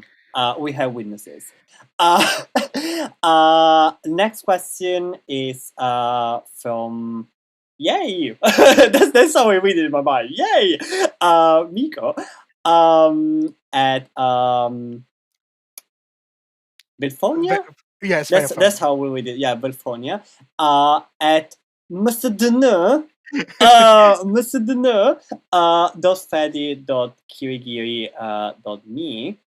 And the question is, again, all these are Yaseen. Please, I need to know. The age-old question. I love the article. What is a Yaseen? Like, what is a Yaseen? Like, can I buy one? Just one. What is a Yaseen? A fever you can't sweat out. Great question. Great answer. No question. I'm about to read a question. I mean, you know what? Let's just do all of them. Why not? I was about to say, do you want to do like a speed run? Let's just like without like talking about it, we just go like speed run. Just speed run through. Just speed run through all the way to Mike's question at the bottom. Okay, perfect. Okay, so this is when we start doing the speed run because I think that we're getting both really tired. So this is the beginning of the speed run of all the questions. So okay, I'm gonna read the names very fast. So Suwul at Susu at Miski dot heonyan.org ask where would you want to teleport right now? Ooh, I would like to teleport to teleport to Jessica's house. She needs it, I think. Okay, what is your scene again? A fever you can't sweat out. Okay, meow. Okay. Two Yases are moving perpendicular to each other as seen by a stationary observer at 0.9 C. What is the time dilation between them? A lot. Good. What's your current preferred cocktail? I don't drink cocktails. I obviously do drink mocktails, and my favorite is a Shirley Temple. Okay. Do you feel satisfied? Yeah. Yassi, say trans rights. Trans rights. And trans wrongs. Favorite recent dream? My favorite dream is I had a dream where I hung out with Luna from Luna.place and Alice from mk.nia. Whatever. They both kidnapped me and I had to hang out with them the entire day. Request a superpower. Ooh, I'm gonna be basic and say flight. Okay. Favorite conversation register? Favorite conversation register? Yeah, I'm not sure what that means. As in like the tone of voice or like the linguistic register, like conversational or informal register, I suppose. I'm a pretty casual kind of person. Okay. Then next question from either May or May at either May or May at meow dot worm women, whatever, dot cat. Can you guys please name instances something normal, please? Like, it's really hard for me to like decipher how to pronounce this stuff because you never read this out loud. Anyway, the question is, how do you feel about being referred to as a faded celebrity of sorts? Does it ever weird you out? Yeah, this is a good question, I think. It's a very, really good question. Very thoughtful one as well. Honestly, I never really intend to be like a fatty micro celebrity, whatever. In fact, I never really I've never really embraced the concept. Probably one because it's important to like not let that kind of stuff go to your head, and I don't try to let it go to my head, kind of thing. And to be honest, like my main like thing on the Fediverse is just to post about my life. Like I've said this many, many times before. I don't really care like what my follower count is. I don't even care like how many people like my post. Like I'm obviously it's good when lots of people like my posts. I don't think anyone would disagree with that. But like if only one person ever liked every single one of my posts on Fedi, I would be happy with that, So yeah, it does weird me out a little bit because I don't really want people to kind of put me up there in a sense because I don't really that's not really like my thing. Like I would much rather be again, I'm just being super casual and just posting about my life and posting funny things that I think and also long political polemics as well. Yeah, And that's very much your brand. that's very much brand. And you know what? Like if that's all I do in the Fediverse and people enjoy that, that's good enough for me. So yeah, I I think it's fine as long as people don't get the wrong impression of me. And if they do get the wrong impression of me, that's their fault. And I have plenty of people on Fediverse who care about me in a genuine and honest way. True. And I've had to pick one Yaslo item, which would be my Yes, favorite. if you had to pick Um, one Yaslo item, what is your favorite? Honestly, I am a big fan of the TT copy pasta. I think that's just like it just the whole T2 saga encapsulates like me. I think very very well. Like if you just if you read my article on it, which is at yasposting.may.lgbt, I believe. Um, if you just like read my oral history of that, it's just me from the beginning. My curiosity, my drive to kind of poke and prod around the edges, and then of course the whole me being banned for saying that we should kill the prime minister. I think that's quite an iconic gas moment there. Peak Yaseen there. Peak Yaseen. Next question is from Evie Liasner. Sure, Yes, whatever. that's Hmm? Masha. Yes. At Akko dot. What the fuck? And the question is, may we finally learn the identity of the favorite sister? Jessica. Okay. Then silly guy at tech.lgbt. What explosive do you use in your bombs? PE4. I just want to say that I'm gonna distance myself from this because the immigration office might get really mad at me, so I don't actually know this person. Then next question is from Sparky Luna at Sparky at transfem.social. And the question is, was the silly-free poison? Oh my god, this is more lore. Was the silly-free poison specifically built for you? So this is a question that Sparkly often asks me, and in case you guys aren't aware, the Sylvie prison is the largest prison in Europe. I didn't know Uh, that. Okay. yeah, and it is a high security like complex. So it was essentially like the place where Turkey's like notorious criminals go. People who are like leaders of the uh, KPP, for example, they'll end up there, and of course, people who Erdogan does not like so much, such as journalists and former civil servants and people who participate in coup d'états around against the government. Those kinds of people. All the Uh, good people. All the good people, people who are totally there for legitimate reasons. So the answer to the question is So yeah. was it built for you then? Yeah, of course. I mean, I'm a staunch anti-Erdogan Erdogan person, so of course it was. Well, I'll come and visit you one day then. Of course. The next question is from either the Sea or the Sea. I think I will read it that way. At the Sea or the Sea at acco.cuddlegirls.cafe. And this is in collaboration with Edmar at arc.zweitekasse.bitte.jetzt. Whoa. You just pronounced that like it was like nothing. I speak German. I lived in yeah. Germany for a year. Oh yeah, I forgot about But it. I do think that this is from Austria, because in Germany you say zweite Kasse, bitte, not zweite Kasse. So I think Kassa instead of Yes, Kasse. Ma lives in Austria. You know, I think. yeah, okay. If you had to pick only one out of Cuddlegirls.cafe and Zweite Kasse bitte dot jetzt to survive a duel to the death, which one would you pick? Cuddlegirls.cafe. Okay.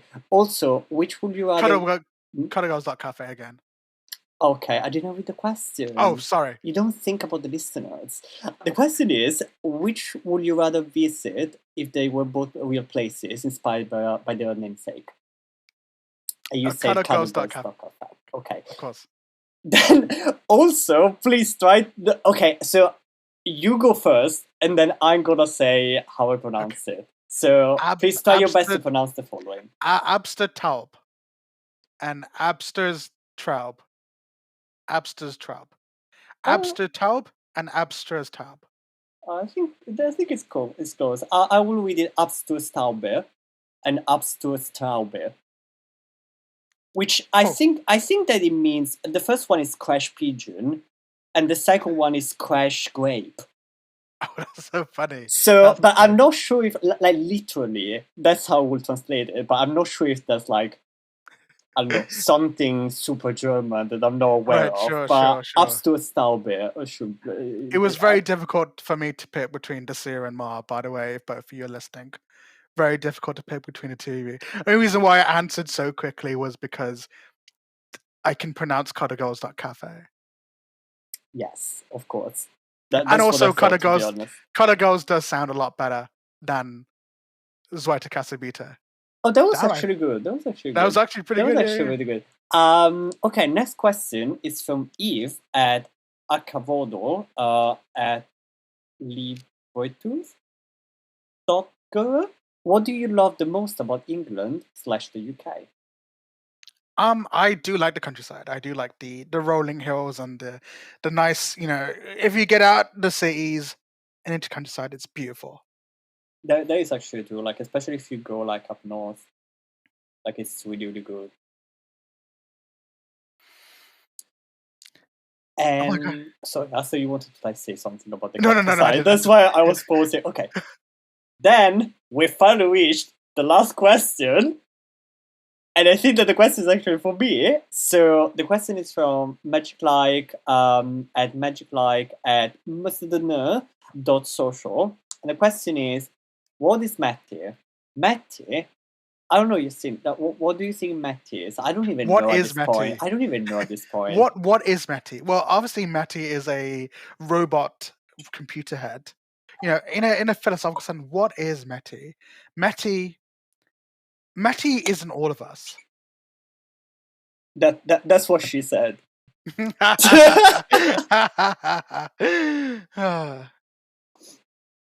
I really don't know what Mettie is at this point. Like, Mettie is like a work, like I don't know, like a work in progress / performance art / like this is. I'm gonna go back to the why question. You remember when like why not? Mettie is exactly what happens when you say why not. Like, because there is no why, there is no reason for Mettie. It's just why not. And then the follow-up question is, will you now rename the Yascast to X? Oh, Only if Elon Musk buys me out for $44 billion. My God, you should totally buy the domain. You remember when the domain was supposed to be renewed, and we're all like, oh my God, did he actually buy the domain, or is it like public now? Oh yeah, that was funny. And what about the Yasses? There must be a Yes Word show. There's not really a question, but I do agree that there should be a Yes Word show. So, What? like a Yes Word, like an award show, but like a Yes Word. Oh, an award show. Yeah, so Oh. do you think that this could be an episode, like the Yes Awards? The Yas Awards for what? Best Best sister? No way. best sister. You can have a Yas award for person who has listened to every episode of the Yascast every minute and has completely maxed out every Yascast episode known to man. Oh, that'd be cool. Yeah, And sure. Why not? A Yas award show would be great. And now I gotta boost that goddamn post now, don't I? which one? The one where I say Fetty friends don't name shit after me every 5 minutes challenge. Oh yeah. The iconic post. I boost that every single time. You know what? From that post, if I remember correctly, you also have something like level impossible. So, and I saw that from you, and now I do that all the fucking time because I love it.